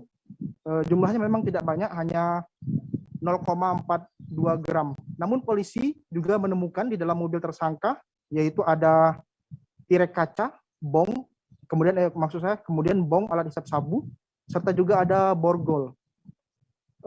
Polisi juga menemukan beberapa atribut yang bertuliskan BNN di dalam mobil tersangka. Misalnya seperti ID card yang ada tulisan BNN-nya atas nama Suryanto Marpaung, kemudian juga ada lencana berlogo BNN, serta juga ada jaket dan rompi yang ada tulisan BNN-nya. Jadi polisi kemudian menginterogasi tersangka dan akhirnya tersangka mengakui bahwa dalam perjalanannya dari Medan hendak ke Jakarta mengendarai mobil tersebut sendirian dalam pengaruh narkoba. Adapun motif dari tersangka membawa atribut dan mengaku sebagai anggota BNN ini yaitu untuk digunakan sebagai aksi dugaan penipuan seperti itu, Dea dan Tribuners. Misalnya pada saat dia di dalam perjalanan dihentikan oleh polisi, begitu beliau mengatasnamakan bahwa dari anggota BNN sehingga bisa lolos dari kecurigaan dari polisi yang melakukan penyetopan terhadap dirinya di jalan dari Medan ke Jakarta. Menurut Kasat Narkoba Polres Musyarat Utara, dari interogasinya terhadap tersangka mengaku bahwa mengaku sebagai anggota BNN ini belum lama dilakoninya, yaitu baru-baru ini, dengan motif tadi untuk menjaga-jaga di perjalanan agar bisa aman dari Medan ke Jakarta. Demikian, Dea. Baik, Tribuners, Rekat Rahmat juga sudah mendapatkan keterangan dari Kasat Narkoba Polres Muratara AKP Darmansen. Berikut selengkapnya. Waktu penangkapan memang kami pertamanya curiga ada satu unit kendaraan R4 mobil yang melintas dengan ugal-ugalan. Lalu kami kejar dan kami hentikan, dan diperiksa benar yang bersangkutan dalam pengaruh narkoba, dan pengakuan dari yang bersangkutan bahwa memang dia selama dalam perjalanan menggunakan narkoba jenis sabu-sabu ini. Tribuners, informasi tadi sekaligus menutup perjumpaan kita dalam live update siang ini. Jangan lupa saksikan live update Tribun News berikutnya pukul 4 sore hanya di kanal YouTube Tribun Network. Terima kasih untuk kebersamaan Anda kali ini. Saya Diamita dan kru yang bertugas pamit. Sampai jumpa.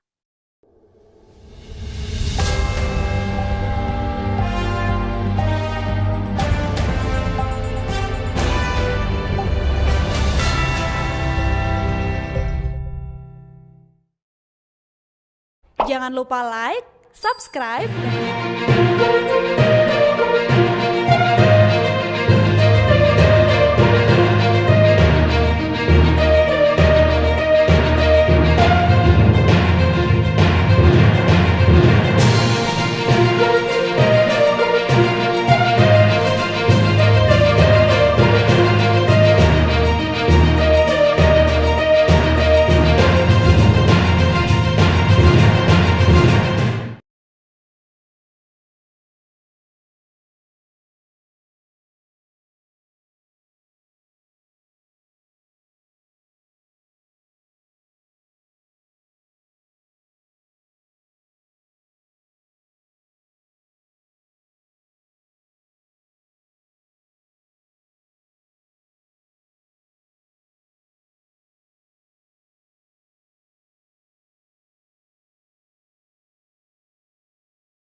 Halo, selamat siang Tribuners. Kembali lagi bersama dengan saya Kusnul Asyaifah dalam tayangan Berita Selebritis. Kami akan menyajikan informasi yang menarik dan terupdate seputar selebritis tanah air untuk Anda. Dan inilah Berita Selebritis selengkapnya. Berita pertama datang dari produser Korea Selatan yang sebut film Miracle in Cell nomor 7 versi Indonesia sukses mengaduk emosi jiwa. Gala premier film Miracle in Cell nomor 7 versi Indonesia telah digelar di Epicentrum pada Kamis 1 September 2022. Produser eksekutif dan sutradara Kim Min Ki dan Lee Hwang Kyung turut hadir di Indonesia untuk menonton remake dari Miracle in Cell nomor 7 versi negara Indonesia. Seperti yang kita ketahui, film yang diremake dari film Korea Selatan berjudul sama ini akan tayang secara serentak di seluruh Indonesia pada 8 September 2022. Usai menonton remake versi Indonesia, produser eksekutif Miracle in Cell nomor 7 Kim Min Ki melontarkan pujian dan mengaku ingin membuat kembali film ini. Begitu pula dengan produser film Miracle in Cell nomor 7 versi Korea Selatan Lee Hwang Kyung yang mengungkapkan bahwa film ini berhasil mengaduk perasaan. Bahkan Lee Hwang Kyung ingin membawa film Miracle in Cell nomor 7 versi Indonesia ini agar ditonton oleh para boyband hits Korea Selatan, BTS. Lebih lanjut, Kim Min Ki lagi-lagi menghaturkan rasa terima kasihnya kepada para penonton yang turut hadir menonton film ini. Miracle in Cell nomor 7 sendiri sudah terlebih dahulu di remake negara-negara lain seperti Turki, Spanyol, India, Filipina, dan dalam waktu dekat akan diremake oleh Amerika. Adapun film Miracle in Cell nomor 7 versi Indonesia dibintangi oleh Vino G. Bastian, Grace Tora Sudiro, Indo Warkop, Mawadico, Indra Jegel, Rigan, Denny Sumargo, Marsha Timothy, dan juga lainnya. Berikut wawancaranya.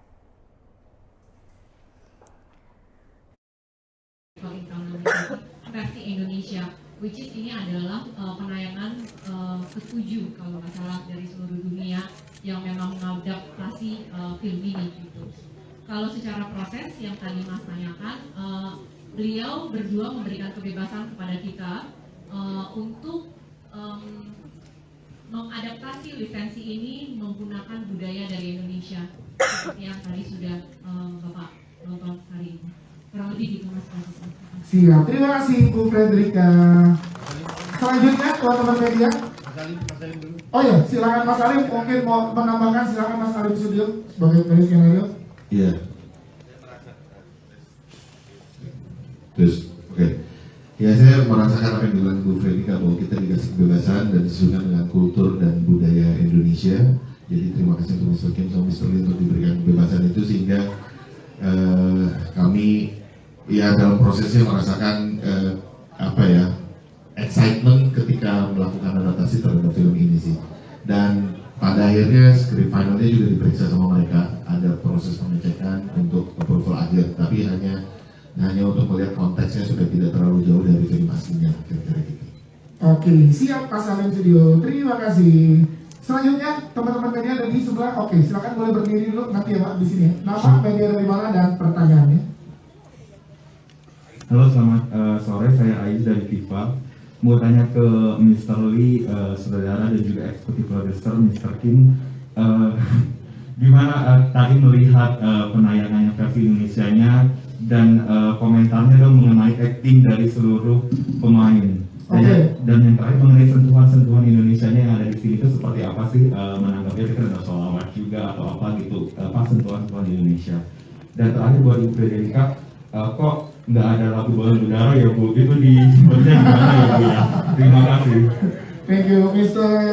Lee or Mr. Kim. What do you think about this movie after you watch together with us in here? Oke, Mr. Lee habis itu lagi dijelasin dulu Mas Ais, sebentar ya Mas Ais ya. Aman ya saya siap. Siap. Oke.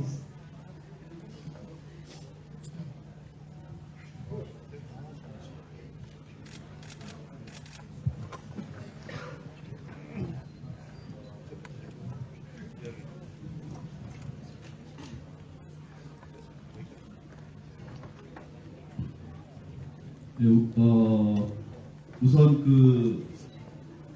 한국에 있는 7번방의 선물을 힘내서 만들어주신 팔콘 픽처스, 그리고 이거를 이렇게 새롭게 해석을 해서 만들어주신 감독님, 그 감독님과 함께 좋은 연기를 보여주셨던 배우분들께 진짜 굉장히 놀랬고 감사의 말씀을 먼저 드립니다. Oke. Silakan boleh diartikan.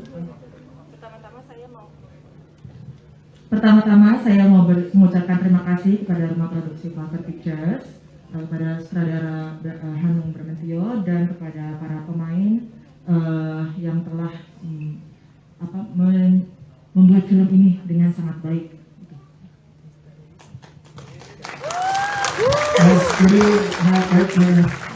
저는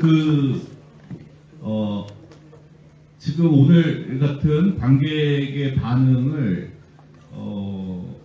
거의 한 10몇 년 만에 처음으로 받아본 것 같아요. 이렇게 즐겁게 웃어주시고 이렇게 슬프게 울어주시는 영화를 만들어주신 감독님 그리고 배우분들께 정말로 다시 한번 감사의 말씀 드리고, 저한테는 너무나 큰 영화처럼 다가와서 너무 행복한 시간이었습니다. 너무 잘 봤습니다. Lalu saya juga sudah lama banget nggak ngelihat respon penonton yang luar biasa, ketawanya ya, seperti ini tuh udah lama banget nggak ngelihat. Jadi saya juga mengucapkan terima kasih terhadap para penonton yang telah hadir di sini. Oke, thank you. Saya sangat menikmati filmnya. Yang ketiga ini yang sentuhan-sentuhan Indonesia banget ya.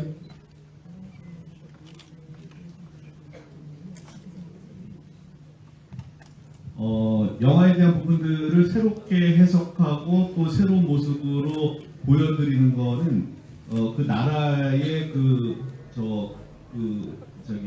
새로운 문화에 대한 부분들을. Berita selanjutnya, Dewi Sandra bersyukur jatuh bangun kembangkan bisnis saat pandemi. Artis Dewi Sandra kini jarang terlihat warawiri di layar kaca. Akan tetapi ia masih tetap aktif membagikan berbagai aktivitasnya di media sosial. Terlebih saat penyanyi 42 tahun itu juga kian fokus mengembangkan bisnis fashion miliknya. Dewi Sandra mengaku awal mula mengembangkan bisnis tersebut dengan sebuah tim yang kecil. Namun, ia bersyukur perlahan produknya bisa diterima dengan baik oleh masyarakat tanah air. Dewi Sandra juga mengaku sempat alami kendala, apalagi saat belum lama ini didirikan pada tahun 2018. Usahanya tersebut turut merasakan dampak pandemi COVID-19. Tak pantang menyerah, wanita bernama lengkap Dewi Sandra Kilik itu pun tetap berjuang dengan memanfaatkan berbagai platform yang ada, termasuk melakukan penjualan melalui marketplace. Beruntung melalui marketplace, ia dan timnya tetap bisa bertahan di tengah pandemi. Berikut wawancara dengan Dewi Sandra. Agama kita juga tidak punya anak. Ada yang berani protes nggak sama beliau? Aisyah nggak punya anak. Terus ada yang berani nanya, kenapa ya dia nggak punya anak ya? Dia punya anak, Allah salah nih kayaknya. Ada yang berani nggak? Bukan berarti aku Aisyah, enggak. Panutan ya? Tapi panutan. Jadi semoga ya kita sebagai manusia ya tahu diri aja. Tahu diri kalau misalnya Allah kasih, kita bersyukur. Kalau Allah nggak kasih, tahu diri juga harusnya kita bersyukur. Karena Allah tahu gitu aja. Aku mau briefing sedikit, aku satu pertanyaan. untuk sejak doa ada inovasi nggak buat Gen Z yang ingin berbicara? Yes, we are going to do pashmina. This is the new pashmina. Gen Z kan sukanya yang tapi sebenarnya bisa tutup ya. Oke, so ini pakai bahan spandex ya, ini spandex. Premium spandex, jadi lebih adem, lagi-lagi for Asian countries, tropical, dan ini insyaallah tuh mudah-mudahan nggak setipis atau yang selicin yang lain-lain, masih bisa stay. Terus untuk baiti yang tadi aku sebutkan, kita kan ada khimar yang ada yang syari, terus ada yang normal. Tapi normal itu kita tetap tutupin dada dengan warna-warna yang very young, very fresh. Nanti kalau campaign monogram keluar besok meluncur dengan bahan yang ini asli kayak nggak pakai apa-apa. Bahannya saking ademnya gitu, aku aja pas ketemu kayak oh gila, ini bukan membanggakan produk sendiri ya, tapi I feel like udah deh, nggak ada alasan lagi, ini benar-benar udah warna seru. Terus mudah-mudahan syariat Islamnya terjaga. Terus kita berusaha memberikan pilihan-pilihan, mau itu pashmina, mau itu baiti, mau itu dari scarf, mulai dari syari sampai yang normal. Semuanya ya. Badannya boleh keriting sedikit untuk silat. Ya. Makan mas, jangan lupa saksikan silat sampai keriting 10. Silat itu masih gibah dan masih lihat gibah. Jadi boleh foto bentar. Aku mau foto bentar. Oh ya, foto dulu. Makasih Mbak Dewi. Senin sampai Jumat jam 10. Seorang ibu di agama kita juga tidak punya anak. Ada yang berani protes nggak sama beliau? Aisyah nggak punya anak. Terus ada yang berani nanya, kenapa ya dia nggak punya anak ya? Harusnya punya anak. Allah salah nih kayaknya. Ada yang berani nggak? Bukan berarti aku Aisyah, enggak. Panutan ya? Tapi panutan. Jadi semoga ya kita sebagai manusia ya tahu diri aja. Tahu diri kalau misalnya Allah kasih, kita bersyukur. Kalau Allah nggak kasih, tahu diri juga harusnya kita bersyukur. Karena Allah tahu gitu. Itu aja. Aku mau briefing sedikit. Aku satu pertanyaan untuk sejak doa ada inovasi nggak buat Gen Z yang ingin berbicara? Yes, we are going to do pashmina. This is the new pashmina. Gen Z kan sukanya yang tapi sebenarnya bisa tutup ya. Oke, so ini pakai bahan spandex ya, ini spandex. Premium spandex, jadi lebih adem, lagi-lagi for Asian countries, tropical, dan ini insyaallah tuh mudah-mudahan nggak setipis atau yang selicin yang lain-lain, masih bisa stay. Terus untuk baiti yang tadi aku sebutkan, kita kan ada khimar. Berita selanjutnya datang dari kabar Syahrini dan Reno Barak yang menetap tinggal di Singapura. Sampai kapan? Syahrini bersama dengan suaminya, Reno Barak, memutuskan untuk rehat dari hingar-bingar ibu kota Jakarta. Syahrini dan Reno kini menetap di Singapura sejak tahun lalu. Sesekali, Syahrini juga kembali ke Jakarta jika ada pekerjaan dan juga berlibur. Syahrini juga mengatakan bahwa dia dan suaminya baru saja mendarat subuh tadi pagi di Bandara Soekarno-Hatta. Dalam beberapa hari ke depan, Syahrini akan berada di Jakarta untuk urusan pekerjaan.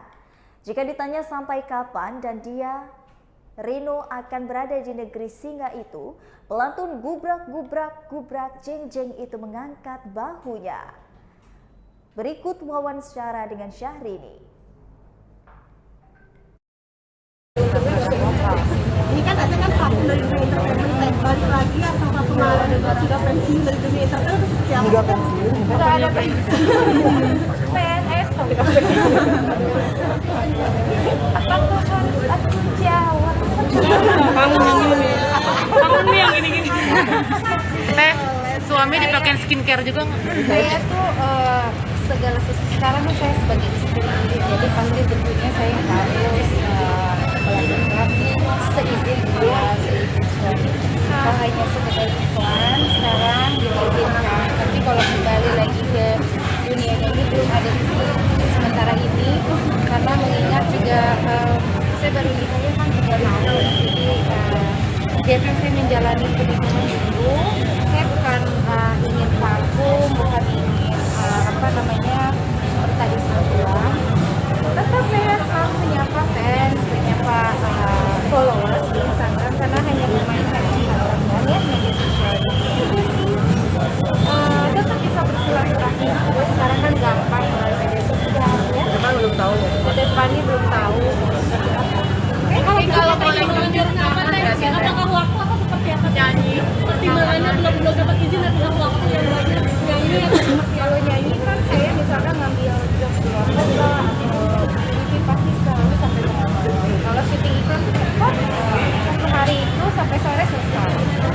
Jadi mengingat mempertimbangkan itu segala sesuatu sekarang dan sendiri kan, nggak seperti dulu saya sekarang ada tanggung jawab keluarga baru yang saya sekarang kan kita traveling dengan suami, mungkin seperti apa sih teh? Kita traveling sama suami. Kemarin ke Tokyo ya teh. Kemarin di Jepang. Kalau bulan madu nih teh. Kemarin pulang kampung kan Pak RT. Jadi saya mengikuti aja beliau. Melakukan kegiatan seperti yang banyak negara. Berarti nomaden gitu ya saya sekarang tinggalnya. Sekarang tinggalnya di Singapura kebetulan. Kalau pulang ke Jakarta hanya untuk rekaman beberapa lagu yang berbeda. Jadi hanya proyek-proyek atau misalkan suami ada di Jakarta sebentar beberapa hari. Dan negara mana sih yang akan dikunjungi oleh suami untuk honeymoon berikutnya mungkin honeymoon yang baru tahu. Dari kapan tinggal di Singapura berarti Teteh? Dari tahun lalu. Kalau selamanya teh di Singapura belum tahu. Ada hubungan nih mungkin seperti apa? Doain, pasti nyambungan. Doain ya, doain sama Mbak. Oke. Tapi ada katanya jadi program bayi nggak sih? Tabung gitu teh, kalau dijawab teh. Belum bisa aku jawab, nanti aja kalau udah betul-betul ke arah sana, baru aku akan share lagi ke kalian ya. Oke, terima kasih. Terima kasih. Satu. Apa kabar? Baliknya Teteh ke brand ambassador Samsung, apakah Teteh balik lagi ke dunia entertain seperti apa Teh? Sebetulnya saya menjadi bagian keluarga Samsung pasti memikirkan sebetulnya kenapa, tapi ya saya senang aja karena ini ada beberapa jadi ini sampai sama-sama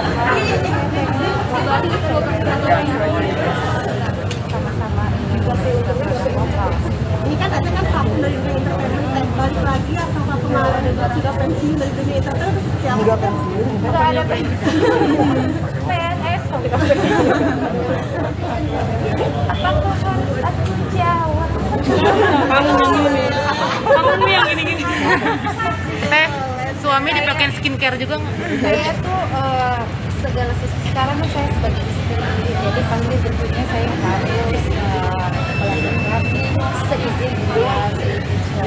Kalau hanya sekedar iklan sekarang diizinkan, tapi kalau kembali lagi ke dunia ini belum ada sementara ini, karena mengingat juga saya baru nikahnya kan 3 tahun, jadi biarkan saya menjalani pendidikan dulu. Saya bukan ingin vakum, bukan ingin seperti tadi saya bilang. Tetap saya selalu menyapa fans, menyapa followers di Instagram, karena hanya memainkan Instagram ya, media sosial itu sih. Tetap bisa bersilaturahmi. Sekarang kan gampang melalui media sosial ya. Depan belum tahu ya. Depannya belum tahu seperti apa.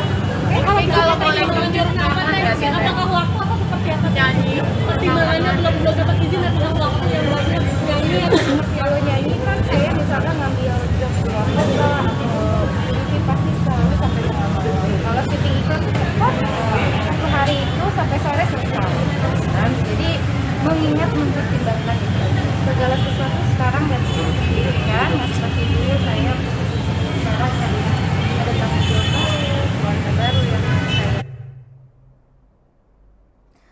Berita selanjutnya datang dari Tiara Andini yang akan menyuguhkan hal berbeda di Vibes Festival 2022. Festival Music Festival 2022 akan segera digelar pada 10 dan juga 11 September 2022 di Istora Senayan, Jakarta. Vibes Festival ini merupakan konser musik yang didominasi oleh musisi hip hop, soul, and R&B. Penyanyi Tiara Andini menjadi salah satu musisi yang akan tampil di Vibes Festival 2022. Rasa antusias ini dihaturkan oleh Tiara Andini karena baru kali ini dirinya tampil di konser musik bergenre hip hop, soul, R&B.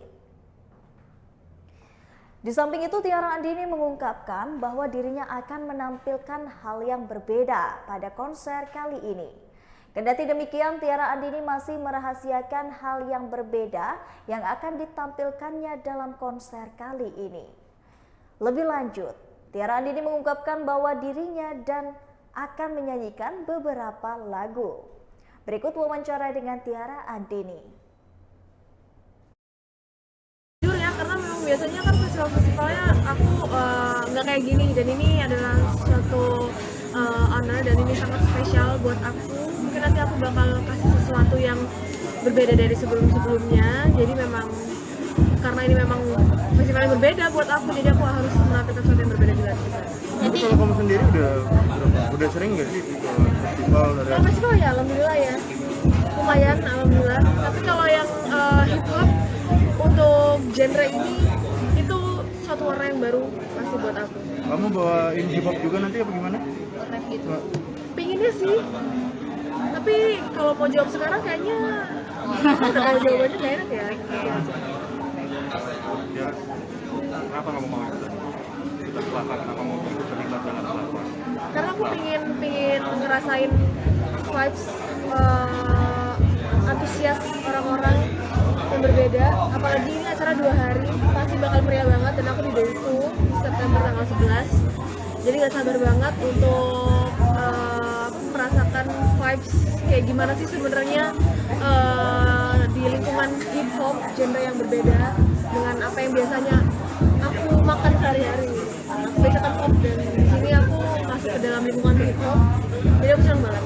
Sebelumnya ada merasa gap nggak sih antara lo yang pop ke hip hop?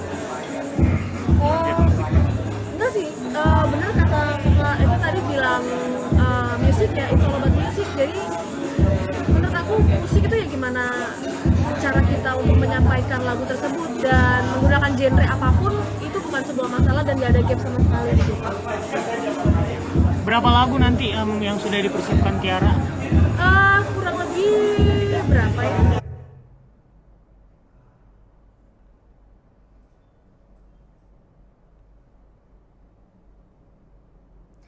Berita terakhir datang dari musisi peraih nominasi Grammy Award, Jimmy Berikman, ajak Rosa dan juga Delon untuk berkolaborasi. Penyanyi Rosa akan memeriahkan konser Jim Berikman yang akan digelar di Balai Sarbini pada Sabtu 3 September mendatang. Tak hanya Rosa, Jim Berikman dalam konsernya juga mengajak penyanyi senior Amerika John Torres dan juga penyanyi Indonesia Delon. Rosa mengaku tertarik untuk berduet lantaran ia sudah mengagumi Jim Berikman sejak dulu. Bahkan ia sangat suka dengan lagu-lagunya. Hal yang sama pun dirasakan oleh Delon. Ia mengaku sangat senang diberikan kepercayaan untuk bisa berkolaborasi dengan Jim Berikman. Nantinya Rosa akan menyanyikan 3 lagu, 2 diantaranya lagu Jim Berikman yang sangat populer, yaitu Valentine dan 1 lagu lagi miliknya. David Ananda selaku Managing Director Color Asia Live yang mempromotori konser ini mengatakan, ia sangat senang jika mendatangkan Jim Berikman ke Indonesia setelah pandemi COVID-19. Ia berharap adanya konser ini bisa menjadi healing moment bagi penonton. Untuk harga tiket Diamond VVIP itu dibanderol dengan harga Rp1.950.000, Platinum VIP 1.250.000, Silver Tribune 750.000. Lalu untuk tiket konser ini dapat dibeli secara eksklusif melalui aplikasi tiket.com atau bisa menghubungi 0815 1187 3767 atau dapat di laman www.jimbreakitmanjakarta.com. Dan seperti yang kita ketahui, Jim Brickman menandatangani kontrak dengan Windham Hill Record pada tahun 1994 dan merilis album pertamanya pada tahun 1995 dengan No Word.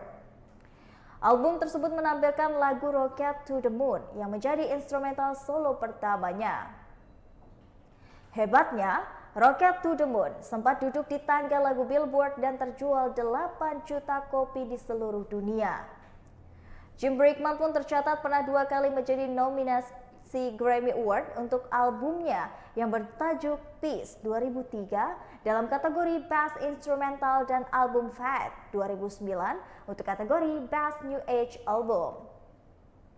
Sebagai seorang penulis lagu pop, karyanya yang terkenal Valentine yang dinyanyikan oleh Martina MC Bright sukses dipasarkan dan sering dijadikan semacam lagu wajib pada setiap kali momen perayaan Hari Valentine diselenggarakan. Selain itu, Jim Brickman juga seorang playlist solo sukses yang telah menghasilkan 21 album dan 32 single yang masuk dalam jajaran 20 tangga lagu teratas. Berikut wawancaranya. Go on the speaker, Never Alone. Okay. Welcome. Hi everybody, hello. To Jakarta.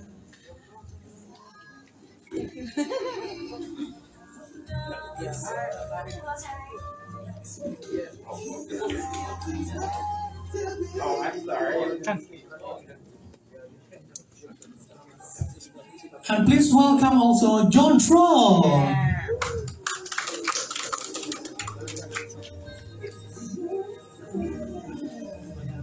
Hi, John.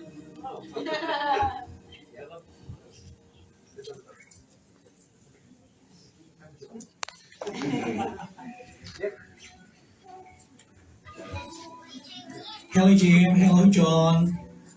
How are you guys doing? Hi. And this is your first time in Jakarta, right? First time. Okay. How do you feel to have a special concert here in Jakarta? Oh, we're absolutely thrilled to be invited. I couldn't be happier. It's I've been wanting to come for a very long time, so thank you for having us. Okay, a lot of your fans just cannot wait to see you this Saturday. Okay, have you tried any Indonesian food here? What is your favorite? Too much food is the problem. And everybody around every corner. Do you want something to eat? Do you want something to eat? Do you want something to eat? I never saw so much food. And the fruit and the watermelon juice and the guava juice and the what was that purple one? Dragon fruit. Yum. Yeah. No, yeah. Those are the cookies. Oh, nastar. That's the cookies. Yeah, the pineapple. The pineapple. I'm waiting for them. Dylan is going to bring them for me for a special gift. Okay. Do you have any special preparation for your concert this Saturday? We did. We just had a wonderful rehearsal, and Rosso was so. I can't believe how good it is now. So beautiful. Thank you very much. Yeah, and Dylan was okay too. He was fantastic. Okay. Thank you, Jim. And John, how are you? Yeah. Hope you like it here in Jakarta. It's beautiful. It's very warm, but beautiful. Everyone's so kind. Okay, for the upcoming concert, do you have any special? I'm going to sing some of my favorite Jim Brickman songs. Okay. Love of My Life will be one of them. And another one that was just playing a moment ago on the speaker, Never Alone, that we will do as a duet. That is probably my second favorite. And Destiny. So, yeah.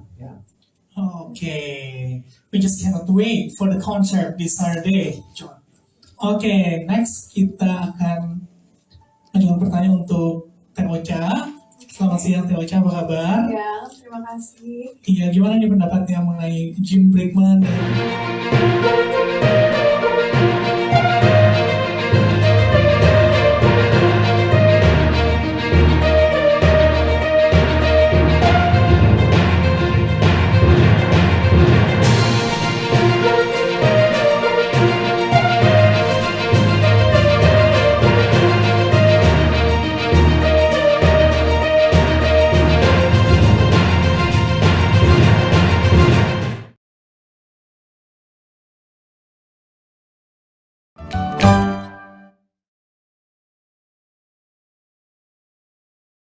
Halo, selamat sore Tribuners. Hari ini Ariska kembali hadir menemani Anda dalam live update travel edisi Jumat 2 September 2022.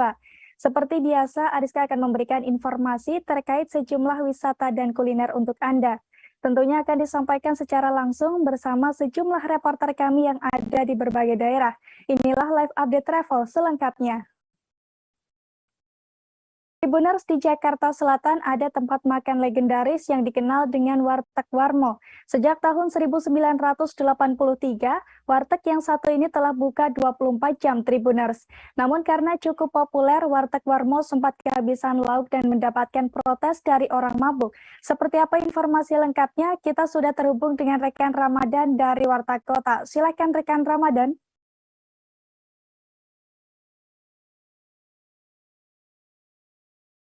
Rekan Ariska, dapat saya informasikan bahwa di kawasan Jakarta Selatan ini berdiri pun legendaris di Jakarta Selatan ini, tepatnya berada di Jakarta Timur Raya, nomor 1 di dekat 10 Kecamatan Tebet, Jakarta Selatan. Berada di simpang lampu merah, Warteg Warmo ini dindingnya seperti itu, berwarna oranye di dalam, juga memakai berwarna putih, dan terlihat di kaca di luar Warteg Warmo ini tertulis since 1969. Atau bisa dibilang Warteg Warmo ini sudah ada sejak tahun 1969. Hanya memang sudah 23 tahun lebih Warteg berdiri seperti itu. Dan disebut legendaris karena selain di tahun 1969, Warteg Warmo ini juga bisa dibilang didatangi oleh artis-artis dan tokoh publik seperti itu. Dan memang yang berubah di 8 kali di Mojok yang jalan Tebet Timur Raya seperti itu. Dan Warteg Warmo ini dikelola oleh generasi kedua yang bernama Saryoto, dan dia turut dibantu oleh sama Konrad. Pertama, Warteg Warmo ini merupakan ayah dari Saryoto sendiri, yaitu bernama Bapak Haji Dasir. Dan pada saat ingin mendirikan Warteg Warmo ini, Pak Haji bantu saudaranya sendiri, yaitu bernama Bapak Haji Tumuh. Karena memang pada saat itu mendirikan Warteg Warmo seorang diri, dan pada akhirnya mengajak saudaranya yang bernama Bapak Haji Tumuh ini untuk Warteg Warmo yang ada di sini. Dan memang melihat sejarahnya buka 24 sejak awal berdiri. Namun hanya itu saja, Warteg Warmo ini ternyata didatangi oleh orang mabuk seperti itu, karena saat itu lauk yang ada di warmo ini hanya menyediakan telur saja pada saat orang mabuk ini pada malam atau dini hari seperti itu. Dan pada akhirnya setelah didatangi oleh orang mabuk, Warteg Warmo ini akhirnya menyediakan berbagai macam makanan lainnya selain telur seperti itu. Dan memang Warteg Warmo ini pada akhirnya ramai dikunjungi oleh pembeli karena ada andil besar seperti itu. Karena Haji Roma Irama memang berkunjung ke Warteg Warmo ini. Dan menurut penuturan Saryono bahwa Haji Roma sering di Warteg Warmo. Itu pemakaian nama warung Mojok ini memang merupakan pemberian dari sang Raja Dangdut seperti itu pada awal-awal berdiri. Akhirnya Warmo atau warung Mojok ini dipakai seperti itu oleh Warteg Warmo di sana. Dan memang malam hari atau dini hari Warteg Warmo menjadi solusi di saat orang yang datang ke sana dirasa perutnya keroncongan seperti itu. Dan memang pada saat malam hari lauk-lauk yang ada di sana cukup agam seperti itu. Ibaratnya Warteg Warmo dibuka pada pagi atau siang hari, sehingga apabila Anda berkunjung atau datang ke Warteg Warmo, memang Warteg macam lauk bisa seperti itu, Rizka. Baik, terima kasih rekan Ramadan dari Warta Kota. Dan Tribuners, ada pula wawancara dengan pemilik warteg yang bernama Saryoto. Berikut liputannya untuk Anda. Jadi awalnya itu sebenarnya saya sekarang adalah generasi kedua. Kalau dulu pemilik pertama bapak saya. Dulu waktu pertama bapak itu dapat lokasi di sini. Karena nggak kuat beli, akhirnya ngajak adiknya bapak, itu paman, bapak itu. Kalau bapak saya namanya Akhir, beliau sudah almarhum semua. Nah, sekitar tahun 69, jadi waktu berdiri di sini dari pertama kali buka itu sudah 24 jam. Padahal pada saat itu warung 24 jam itu hampir nggak ada karena situasi keamanan. Nah, setelah tahun 83 mungkin pemirsa tahu Petrus ya, Petrus. Semenjak ada Petrus itu baru. Tribuners, momen G20 dimanfaatkan oleh Galeri KUMKM di Jalan Sriwijaya untuk mendapatkan berkah. Mereka menyiapkan berbagai kemudahan bagi para delegasi G20 Tribuners, yakni dengan menyiapkan paket oleh-oleh mulai dari harga Rp200.000. Bahkan paket buah di sini dibuat dengan kemasan ekopak lengkap menggunakan logo G20 dan logo Bangga Buatan Indonesia. Dan untuk mengetahui informasi lengkapnya akan disampaikan oleh rekan Adelina Normalitasari dari Pos Belitung. Silahkan rekan Adelina. Baik, terima kasih rekan Ariska dan Tribuners. Benar sekali, dalam semangat menyambut pertemuan G20 di Belitung, Galeri KUMKM Belitung menawarkan kemudahan bagi wisatawan maupun delegasi G20 yang nantinya berbelanja oleh-oleh. Kemudahan ini dengan menyiapkan paket oleh-oleh mulai harga Rp200.000 sampai tak terhingga. Dengan demikian tidak perlu lagi ribet untuk memilih. Sebelumnya juga manajer Galeri KUMKM Belitung, Sulaiman, juga memastikan bahwa produk yang dipilih pun dalam kondisi baru dan merupakan produk-produk rekomendasi. Misalnya kalau makanan nih dijamin rasanya enak gitu. Apalagi ada beragam sekali pilihan oleh-oleh di tempat ini, mulai dari kuliner, produk kria atau kerajinan, dan produk fashion dari batik Belitung, tas, baju, dan sebagainya. Masih dalam momentum menyambut G20 di Belitung, jika melihat lebih dekat, di antara barang yang terpajang di etalase juga menggunakan kemasan dengan logo G20. Bahkan pihak Galeri KUMKM juga menyiapkan kemasan yang berbeda nih. Jika biasanya menggunakan kemasan plastik, kini di-upgrade untuk menggunakan kemasan yang eco-pack lengkap dengan logo G20 dan logo Bangga Buatan Indonesia. Kemasannya juga menggunakan paper bag dan kardus kardus yang memang disiapkan secara khusus. Agar semakin mempermudah wisatawan atau delegasi yang berbelanja, Galeri KUMKM Belitung juga menawarkan pengiriman produk oleh-oleh. Nah, melalui kerjasama dengan kantor pos Tanjung Pandan, ini pengirimannya pun dapat dilakukan ke berbagai daerah di Indonesia. Demikian rekan Ariska. Baik, terima kasih rekan Adelina Normalitasari dari Pos Belitung.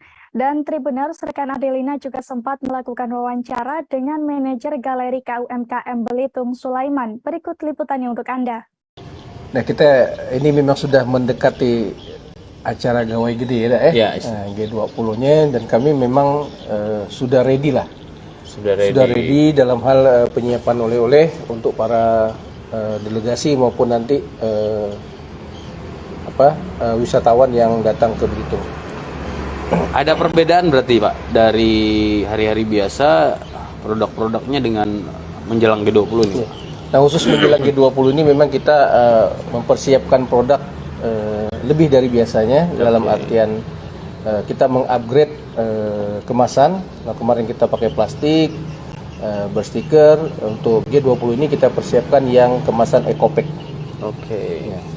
Berarti memang dibentuk lambang G20 semua ya Pak? Ya, kita kasih logo G20 beserta logo Bangga Buatan Indonesia. Kita beralih ke informasi selanjutnya, Tribuners. Pada Kamis 1 September 2022 kemarin, PT Astra International Tbk melalui Yayasan Pendidikan Astra Mikhail D. Ruslim atau YPA-MDR meluncurkan destinasi eduwisata baru, yakni destinasi eduwisata Pembatik Cilik, Tribuners. Pasalnya, peluncuran program ini juga merupakan kolaborasi antara Sekolah Binaan YPA-MDR dengan Desa Sejahtera Astra Gilang Harjo. Dan bagaimana informasi lengkapnya akan disampaikan oleh rekan Santo Ari dari Tribun Jogja. Silahkan rekan Santo. Baik, terima kasih rekan Ariska. Tribuners bisa dilaporkan dari Yogyakarta bahwa kemarin PT Astra International Tbk melalui Yayasan Pendidikan Astra Mikhail D. Ruslim telah meluncurkan destinasi eduwisata Pembatik Cilik di Padukuhan Gunting, Kelurahan Gilang Harjo, Kabupaten Panda. Program ini merupakan kolaborasi antara sekolah binaan YPA-MDR dengan Desa Sejahtera Astra Gilang Harjo. Dapat dilaporkan dari penuturan Ketua Pengurus YPA-MDR Herawati Prasetyo, dia menyatakan bahwa secara berkelanjutan pihaknya telah menjalankan program-program yang inovatif yang akhirnya penerima manfaat bantuan tersebut telah menyentuh 110 sekolah dengan total guru sebanyak 1.745 dan siswa kurang lebih sekitar 23.600 di 13 kabupaten di seluruh Indonesia. Khususnya untuk di daerah istimewa Yogyakarta ada 14 sekolah binaan yang ada yakni di 2 kabupaten Ewon, yakni Pandak dan di Gedang Sari Gunung Kidul. Dalam rangka peningkatan kompetensi siswa pada tahun 2021 kemarin, YPA-MDR mendirikan komunitas Pembatik Cilik yang terdiri dari 87 siswi berbakat di DIY, yaitu di Kelurahan Gilang Harjo, Pandak, Bantul, dan di Kelurahan Gedang Sari, Gunung Kidul. Seluruh pembatik cilik ini telah menghasilkan setidaknya 97 karya batik tulis dan dapat diminati wisatawan domestik maupun mancanegara dan siap bersaing di industri mode Indonesia dan internasional. Untuk melakukan pemandirian komunitas batik cilik ini melalui kolaborasi dengan guru sekolah binaan perangkat desa, Karang Taruna, Pok Darwis, dan pengrajin lokal, YPA-MDR kemudian menciptakan program yang bertujuan untuk berdampak dan berkelanjutan yang disebut dengan program wisata edukasi batik, yaitu destinasi eduwisata Pembatik Cilik. Melalui peluncuran eduwisata ini diharapkan para siswa di komunitas Pembatik Cilik dapat menjadi calon penggerak muda dan menularkan kecintaan terhadap membatik secara lintas generasi. Dan pada akhirnya dapat melestarikan batik dan juga membantu potensi perkembangan industri pariwisata berbasis edukasi dan ekonomi kreatif khususnya di Kabupaten Bantul. Dalam kegiatan itu juga disemarakkan dengan beberapa kegiatan. Salah satunya adalah membatik bersama sekitar 300 siswa-siswi di Gilang Harjo, Pandak, dan juga ada fashion show batik hasil karya siswa-siswi hasil binaan sekolah Astra. Demikian, Ariska. Baik, terima kasih atas laporan Anda rekan Santo Ari dari Tribun Jogja. Tribuners, tim mahasiswa Universitas Negeri Malang membuat mainan edukatif Nusa Susun Menara Balok. Permainan yang satu ini berbentuk balok yang disusun menjadi menara, Tribuners, di mana setiap baloknya ada barcode QR yang bisa diakses menggunakan handphone. Namun menariknya, Tribuners, dari permainan ini para siswa bisa belajar budaya Indonesia. Dan untuk mengetahui detail permainan ini, kita sudah terhubung dengan rekan Silvianita Widiawati dari Surya Malang. Silahkan rekan Silvi. Selamat sore, Tribuners dan Ariska di studio. Dari Malang, saya melaporkan tentang kegiatan mahasiswa UM yang membuat permainan edukatif untuk siswa SD.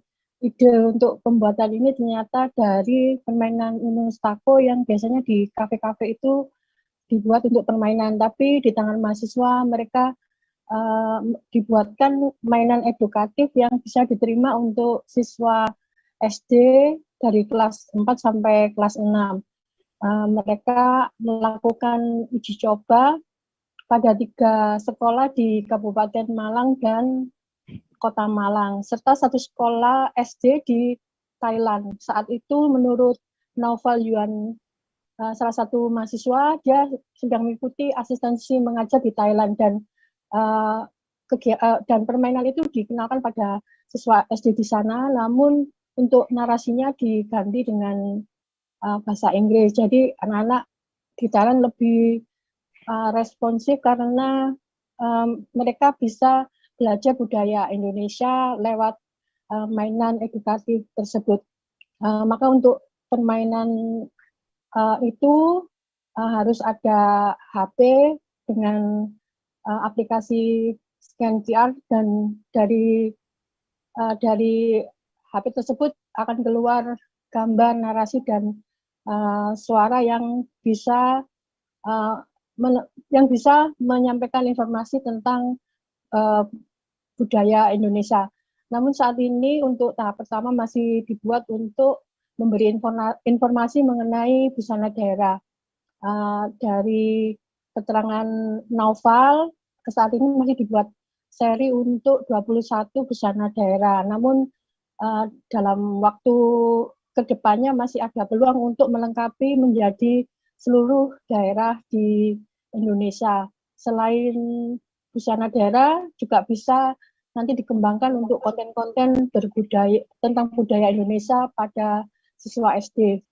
Menurut mereka dari keterangan mahasiswa bahwa untuk siswa SD memang lebih menyenangkan belajar lewat kegiatan atau mainan edukatif dibanding dengan hanya dengan membaca dari narasi pelajaran atau informasi mungkin dari gurunya, tapi dengan melihat langsung bagaimana misalkan tentang busana daerah Aceh, siswa bisa melihat langsung dari scan QR di HP tersebut.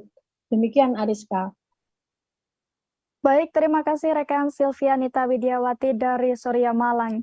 Dan Tribuners, ada pula wawancara dengan Naufal Yuan Nabila, anggota tim mahasiswa. Berikut liputannya untuk Anda. Pembelajaran yang interaktif di masa sekarang ini dengan mengkolaborasikan dengan kecanggihan teknologi, yakni menggunakan kode QR.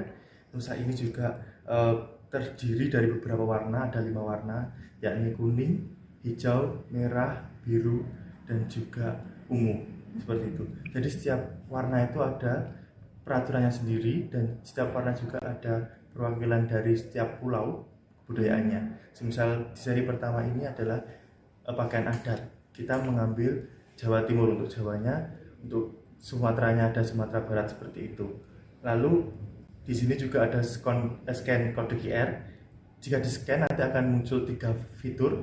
Yang pertama ada gambar, yang kedua ada rekaman suara, dan yang ketiga adalah teks narasinya untuk menjelaskan kebudayaan tersebut. Jadi selain siswa dapat mengenalkan budaya, siswa dapat mengenal. Tribuners, selesai vakum akibat pandemi COVID-19, akhirnya Pemkab Batang kembali menggelar Pekan Raya Batang 2022. Pekan Raya Batang 2022 digelar dalam sepekan Tribuners, mulai dari tanggal 31 Agustus hingga 6 September mendatang. Event ini diresmikan langsung oleh PJ Bupati Batang, Lani Dwi Rejeki bersama Forkopimda pada Rabu 31 Agustus 2022 malam. Dan bagaimana informasi lengkapnya? Kita sudah terhubung dengan rekan Dina Indriani dari Tribun Jateng. Silakan rekan Dina.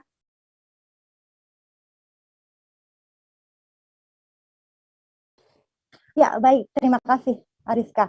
Ya, antusias masyarakat terhadap event Pekan Raya Batang 2022 cukup tinggi. Hal itu bisa terlihat usai diresmikannya Pekan Raya hingga saat ini pengunjung selalu ramai mulai dari pagi hari hingga malam hari. Ada sekitar 116 stand penerbit buku dan multiproduk yang ada di dalamnya seperti edu-toys, fashion, handicraft, produk UMKM, dan lain sebagainya. PJ Bupati Batang, Lani Dwi Rejeki juga mengajak masyarakat untuk bisa berwisata edukasi di Pekan Raya Batang. Hal itu lantaran di Pekan Raya Batang ini menyediakan puluhan ribu judul buku yang siap untuk mendukung kegiatan literasi masyarakat. Seperti yang dikatakannya juga, meski saat ini sudah masuk era digitalisasi, namun harapannya masyarakat Batang bisa kembali membaca buku dan juga mencari ilmu melalui buku.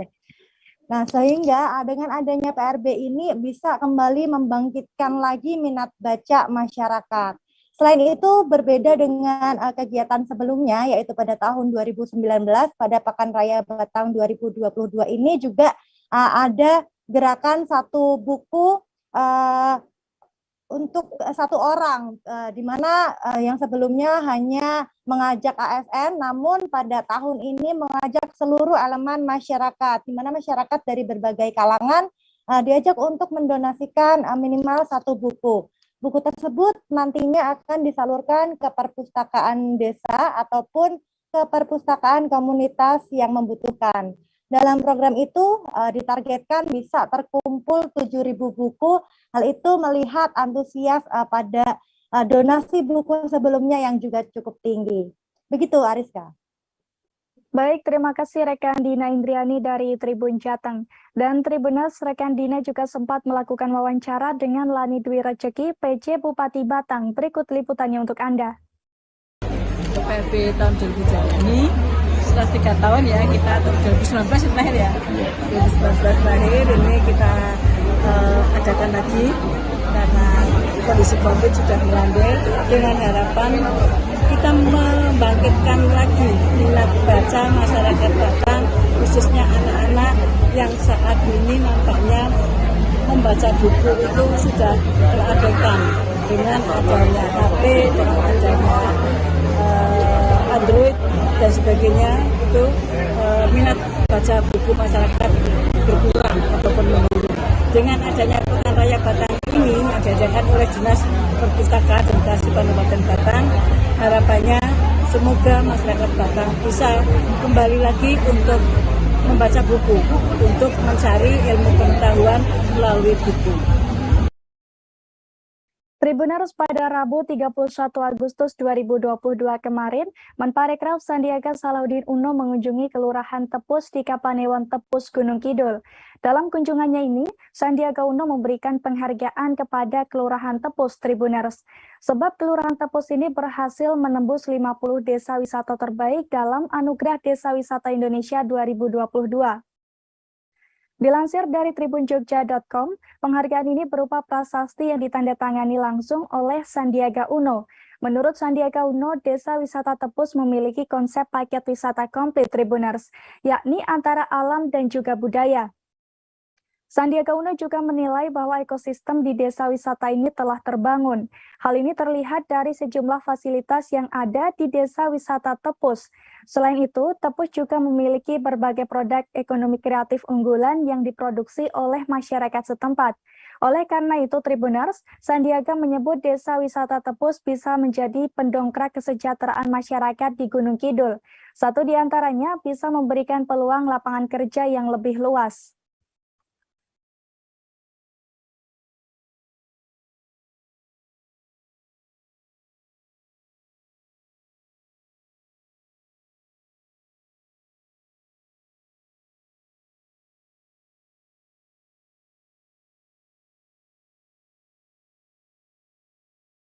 Tribuners, Festival Payung Indonesia kembali digelar selama 3 hari berturut-turut, yakni mulai hari ini tanggal 2 hingga 4 September 2022 mendatang, Tribuners. Event ini diselenggarakan di Pura Mangkunegaran, Solo, Jawa Tengah. Dilansir dari tribuntravel.com, Festival Payung Indonesia tahun ini mengangkat tema The Kingdom and Umbrella dan diikuti sebanyak 81 grup seni serta komunitas kreatif dari 50 kota atau kabupaten Indonesia. Selain dari Indonesia, peserta festival ini juga ada yang berasal dari Thailand, India, bahkan Spanyol, Tribuners. Dalam festival ini, para peserta akan menampilkan pameran tradisi dan kreativitas. Rencananya, opening seremoni Festival Payung Indonesia hari ini dimulai sekira pukul 15 waktu Indonesia Barat. Opening seremoni ini dilakukan dengan parade berpayung Nusantara menggunakan rute koridor Ngarsopuro hingga ke Pura Mangkunegaran. Parade ini dilakukan para peserta dengan mengenakan payung dan diikuti oleh berbagai komunitas pengrajin, sanggar tari, komunitas budaya, para partisipan seni pertunjukan dan pameran. Selain itu, parade juga diikuti pula oleh delegasi dari Thailand, yakni Cultural Young Ambassador of Sak Campaign dan Lana Dance, Tribuners. Setelah parade berpayung Nusantara, agenda Festival Payung Indonesia hari ini rencananya akan dilanjutkan dengan flash mob di Open Stage Pamedan. Kemudian opening Festival Payung Indonesia 2022 di panggung Teratai. Sementara malam harinya akan dilanjutkan dengan pagelaran seni di Pendopo Pura Mangkunegaran.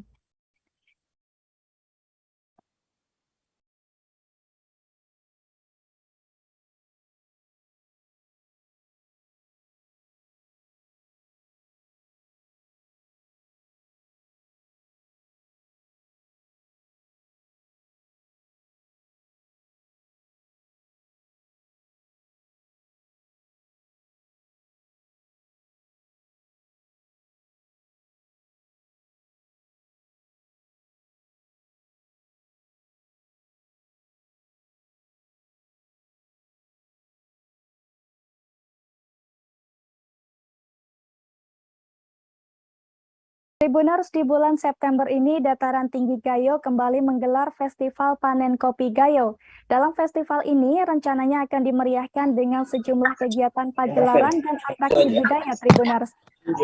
Dilansir dari tribungorontalo.com, tahun ini Festival Panen Kopi Gayo merupakan agenda kelima sejak pertama kali digelar. Dalam pelaksanaannya, Festival Panen Kopi Gayo didukung oleh Kemendikbudristek Republik Indonesia, Tribuners, di mana dukungan tersebut disalurkan melalui program pemajuan kebudayaan desa dan penyelenggaraan bantuan pemerintah dana pengembangan lanjutan kegiatan prioritas tahun 2022, Fasilitas Bidang Kebudayaan 2022, Tribuners.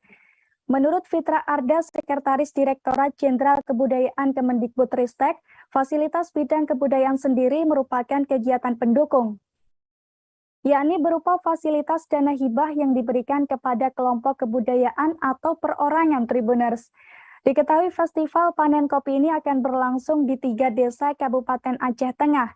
Desa Kutalintang, Kecamatan Pegasing, tanggal 3 dan 4 September, lalu di Desa Kelitu, Kecamatan Bintang, pada tanggal 10 hingga 11 September, dan terakhir di Desa Payatumpi Baru, Kecamatan Kebayakan, pada tanggal 17 hingga 18 September 2022. Sementara itu, inisiator Festival Panen Kopi Gayo, Hardiansah Ai, mengungkapkan bahwa festival ini kegiatan pemberdayaan masyarakat sebagai wahana akselerasi pemajuan kebudayaan. Kegiatan ini mengakomodasikan kegiatan pasar kopi, budaya, pariwisata, festival budaya, dan pertunjukan dalam satu paket kegiatan. Dengan tujuan festival ini bisa digunakan untuk program percontohan pemberdayaan masyarakat melalui kebudayaan, dengan bentuk pemanfaatan berupa wisata dan pemasaran produk hasil potensi warga dengan cara kreatif, mandiri, dan berkelanjutan dengan pelibatan masyarakat setempat.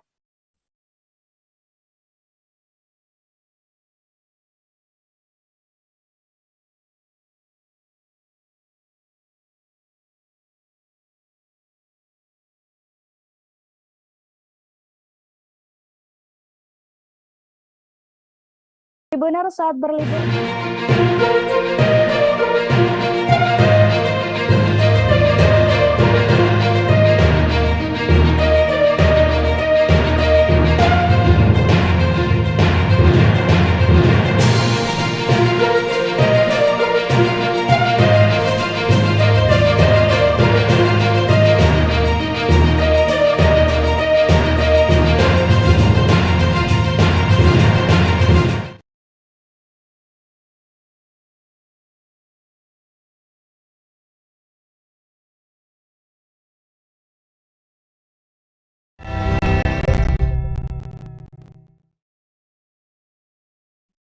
Halo, selamat sore Tribuners. Anda sedang menyaksikan live update Tribun News edisi Jumat 2 September 2022. Sore ini akan kami sajikan informasi teraktual dan menarik yang dilaporkan secara langsung oleh reporter lapangan kami. Bersama saya, Meisada Sirait, inilah live update selengkapnya. Dalam rangka persiapan pemilihan umum 2024, Polresta Banjarmasin menggelar acara sistem pengamanan kota di Taman Kamboja pada Kamis 1 September. Acara dibuka dengan apel bersama dan dilanjutkan simulasi rangkaian kegiatan pemilihan umum seperti sosialisasi anggota KPU ke masyarakat, masa kampanye, masa tenang pencoblosan, hingga pengamanan kotak suara pasca pemilu. Untuk informasi selengkapnya akan disampaikan langsung oleh wartawan Banjarmasin Post, Nur Mas Rida, yang kini sudah terhubung bersama kami. Silakan rekan Rida. Ya, selamat sore rekan Mei dan juga Tribuners yang ada di manapun kalian berada. Jadi kemarin pada Kamis 1 September 2022 dilaksanakan acara sistem pengamanan kota jelang pemilu 2024 di Kota Banjarmasin, yang mana pada kegiatan tersebut dilaksanakan simulasi mulai dari pemilihan umum untuk persiapan di 2024, yang mana nanti ada pemilihan legislatif, pemilihan kepala daerah hingga pemilihan presiden. Sehingga pada acara tersebut Kapolresta Banjarmasin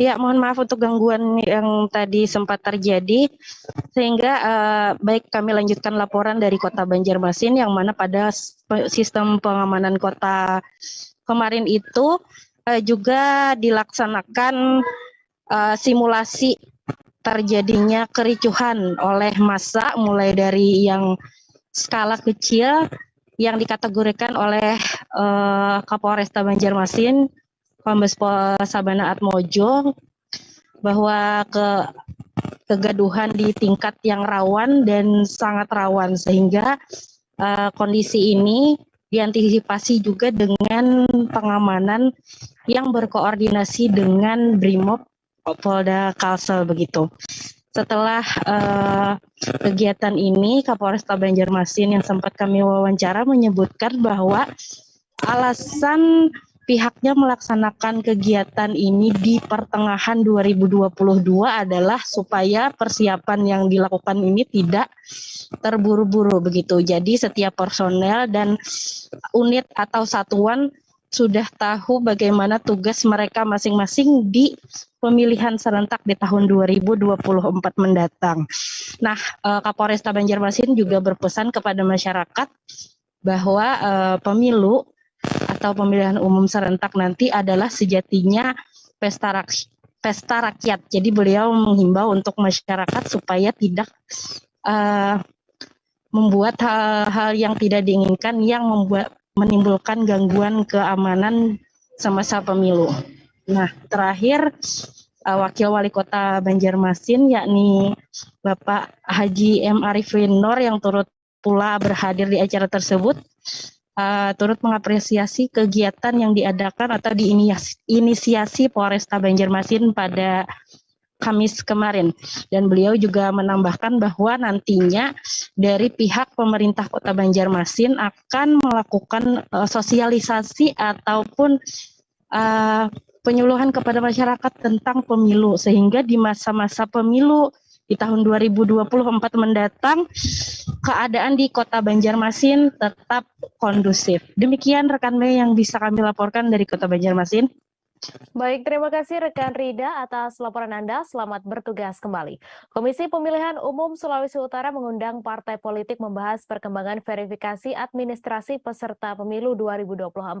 Rapat koordinasi itu dihelat di Grand Kawanua Convention Center Kairagi, Kota Manado pada Kamis 1 September. Diundang perwakilan 24 parpol calon peserta pemilu 2024 yang sudah mendaftar di KPU.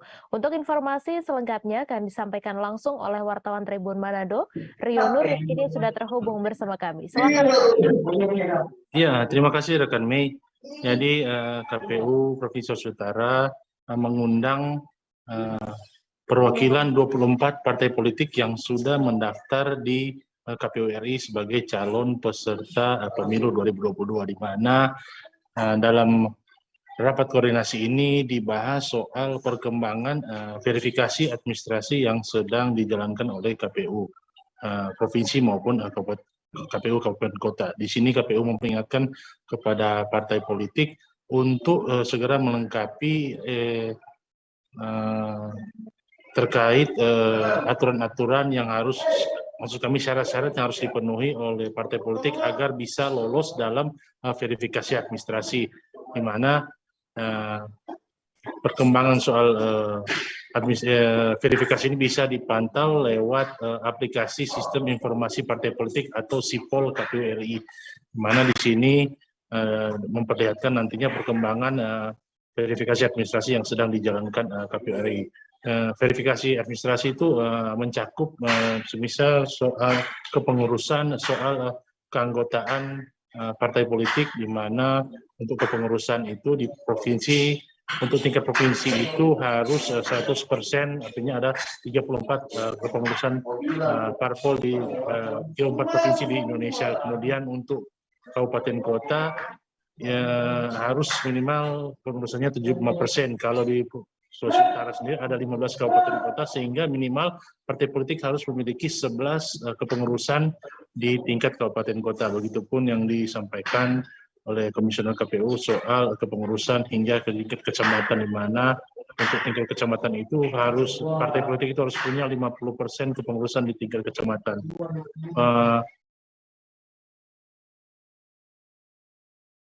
Verifikasi administrasi masih akan berlangsung sebulan ke depan, kemudian akan dilanjutkan dengan verifikasi faktual, di mana untuk verifikasi faktual ini hanya 15 partai politik yang akan mengikuti verifikasi faktual ini, di mana 15 partai politik ini parpol yang belum memiliki kursi di DPR RI. Hanya sisanya 9 partai politik yang punya kursi di DPR RI tidak akan dilakukan lagi verifikasi faktual. Di sini KPU memberikan tips-tips kepada parpol, kemudian bahkan menyiapkan helpdesk bagi parpol agar bisa sukses melengkapi syarat-syarat yang harus dipenuhi untuk menjadi calon, untuk menjadi peserta pemilu 2024. Demikian rekan Mei. Baik, terima kasih rekan Rio Nur atas laporan Anda. Selamat bertugas kembali. Gubernur Jawa Barat Ridwan Kamil mendatangi SD Negeri Kota Baru 3 di Jalan Sultan Agung Bekasi yang menjadi lokasi kecelakaan maut pada Kamis 1 September. Kang Emil, sapaan akrabnya, hadir didampingi PLT Wali Kota Bekasi, Tri Adianto. Keduanya juga sempat menjenguk korban selamat di Rumah Sakit Ananda, Bekasi. Setelah menjenguk korban selamat, Kang Emil langsung menuju SD Negeri Kota Baru 3 dan bertemu dengan guru. Untuk informasi selengkapnya akan disampaikan langsung oleh Yusuf Bahtiar, wartawan Tribun Jakarta, yang kini sudah terhubung bersama kami. Silakan rekan Yusuf.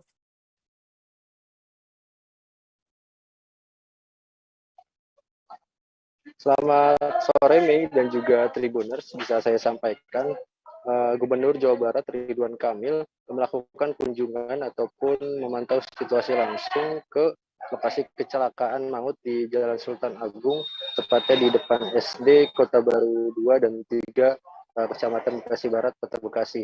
Ridwan Kamil datang didampingi oleh PLT Wali Kota Bekasi pada Kamis tanggal 1 September 2022 kemarin sekitar pukul 12.00 WIB. Adapun sebelum berkunjung ke SD lokasi kecelakaan, Ridwan Kamil juga sempat mendatangi Rumah Sakit Ananda dan juga ke rumah korban selamat kecelakaan maut yang mengakibatkan 10 orang meninggal dunia. Adapun dalam kunjungannya ini,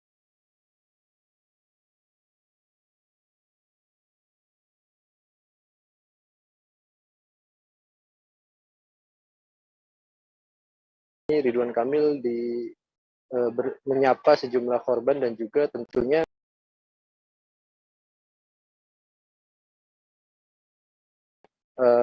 memberikan semangat kepada korban serta pihak sekolah,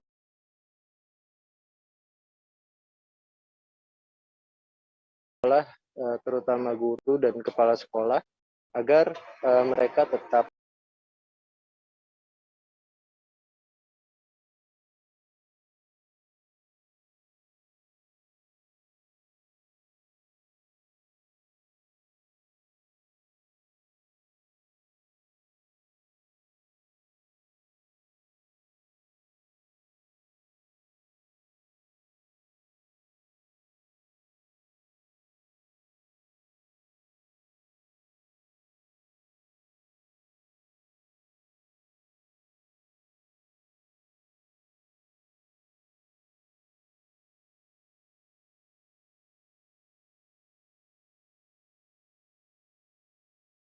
tabah dalam menjalani aktivitas selanjutnya. Ridwan Kamil juga berkata bahwa kehilangan anak adalah sesuatu yang sangat dia pahami, mengingat belum lama ini Kang Emil juga sempat kehilangan seorang anak yang hilang di Sungai Are, Swiss. Adapun Ridwan Kamil juga mengatakan bahwa ke depan sistem akses masuk di SD akan dirubah menjadi menggunakan pintu samping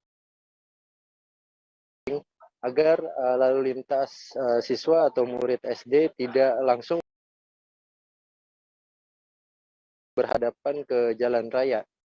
Sekolah juga diminta agar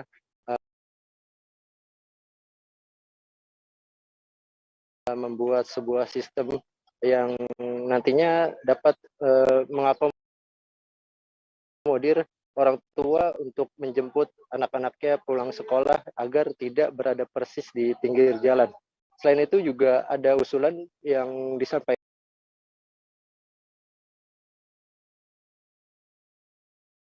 pihak guru kepada Ridwan Kamil agar tepat di depan sekolah dibuatkan jembatan penyeberangan orang. Hal ini mengingat ada agar siswa tidak memangkas ataupun memotong arus lalu lintas yang dinilai cukup berbahaya di Jalan Raya Sultan Agung.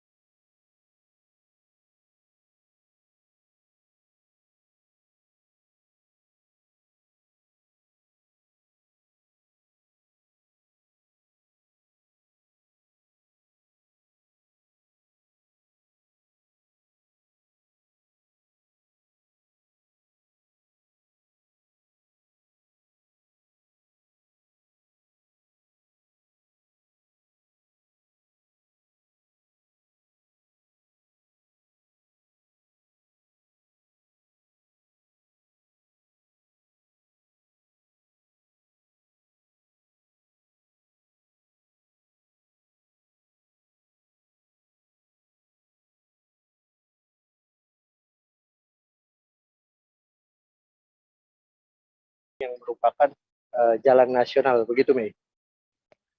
Baik, terima kasih rekan Yusuf Bahtiar atas laporan Anda, dan Tribuners wartawan kami juga telah menghimpun wawancara dengan Gubernur Jawa Barat. Berikut tayangannya untuk Anda.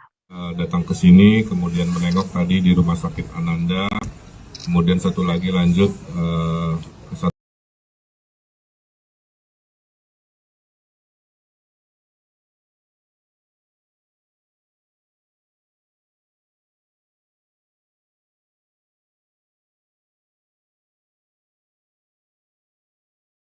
keluarga yang sudah dimakamkan, anggota keluarga karena kecelakaan ini.